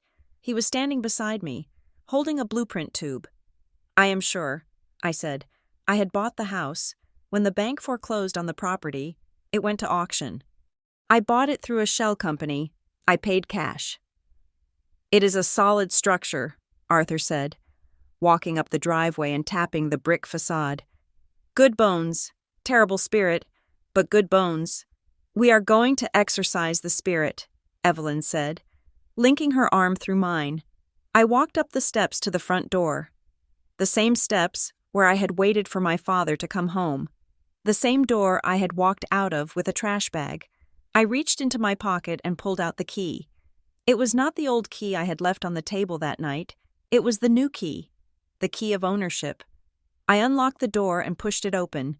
The smell was the same old wood and dust, but the furniture was gone. The house was empty. My footsteps echoed on the hardwood floors as I walked into the living room. I stood in the spot where Constance had told me my college fund was gone. I felt nothing, no fear, no pain, just the quiet satisfaction of closure. "So," Ethan said, looking around the empty room, "what is the plan?" "Architect Sterling." I unrolled the blueprints on the floor. "We gut it," I said. "We take down the walls, we open it up, we let the light in." "And then?" Arthur asked, smiling because he already knew the answer. "We build the Phoenix Center," I said. It was my new project, a transitional housing center for young adults who had been kicked out of their homes or aged out of the foster system. It would be a place for the 18-year-olds with trash bags and $50, a place where they would be safe, a place where they would be fed, a place where they would be told that they mattered. I was not just erasing the Westbrook legacy, I was rewriting it. I was turning a monument of exclusion into a sanctuary of welcome. "It will be beautiful," Evelyn said, touching my shoulder. "It will be necessary," I corrected. We walked back outside. The demolition crew was scheduled to start in an hour. I wanted to be the one to give the signal. I stood on the sidewalk, looking at the house one last time. It was just wood and brick. It had no power. The monsters who lived there were gone. I looked at Ethan. We were married now, a quiet ceremony in the Sterling garden, with only the people who loved us. I was pregnant, just a few weeks along, a secret we were keeping for ourselves for a little while longer. This child would never know the coldness I had known. This child would only know warmth. I looked at Arthur and Evelyn, my parents, my real parents. I looked down at the key in my hand, the heavy brass key to the front door of my past. I walked over to the construction dumpster that had been delivered that morning, filled with debris from the preliminary cleanout. "Ready?" Ethan asked. I smiled. It was the smile of a woman who had walked through fire and come out carrying water for others. "Ready," I said. I tossed the key into the dumpster. It landed with a dull clink, disappearing into the trash. "Burn it down," I whispered to the house, "and watch us rise." I turned my back on the empty shell. I took Ethan's hand. I took Arthur's arm. Evelyn took my other hand. "Let us go get some lunch," I said. "I am starving." We walked away down the street. 4 people bound by choice and love, leaving the ruins behind us to build something new. I had not just survived, I had won. And the prize was not the award on my shelf, or the money in the bank. The prize was the peace in my heart, and the family walking beside me. Thank you for listening to my story. I would love to hear where you are tuning in from. So please leave a comment below sharing your location and your thoughts on Piper's journey. If you enjoyed this story of justice and reclaiming one's life, please subscribe to the Blue Payback channel, hit the like button, and smash that hype button to help this story reach more people who might need to hear it.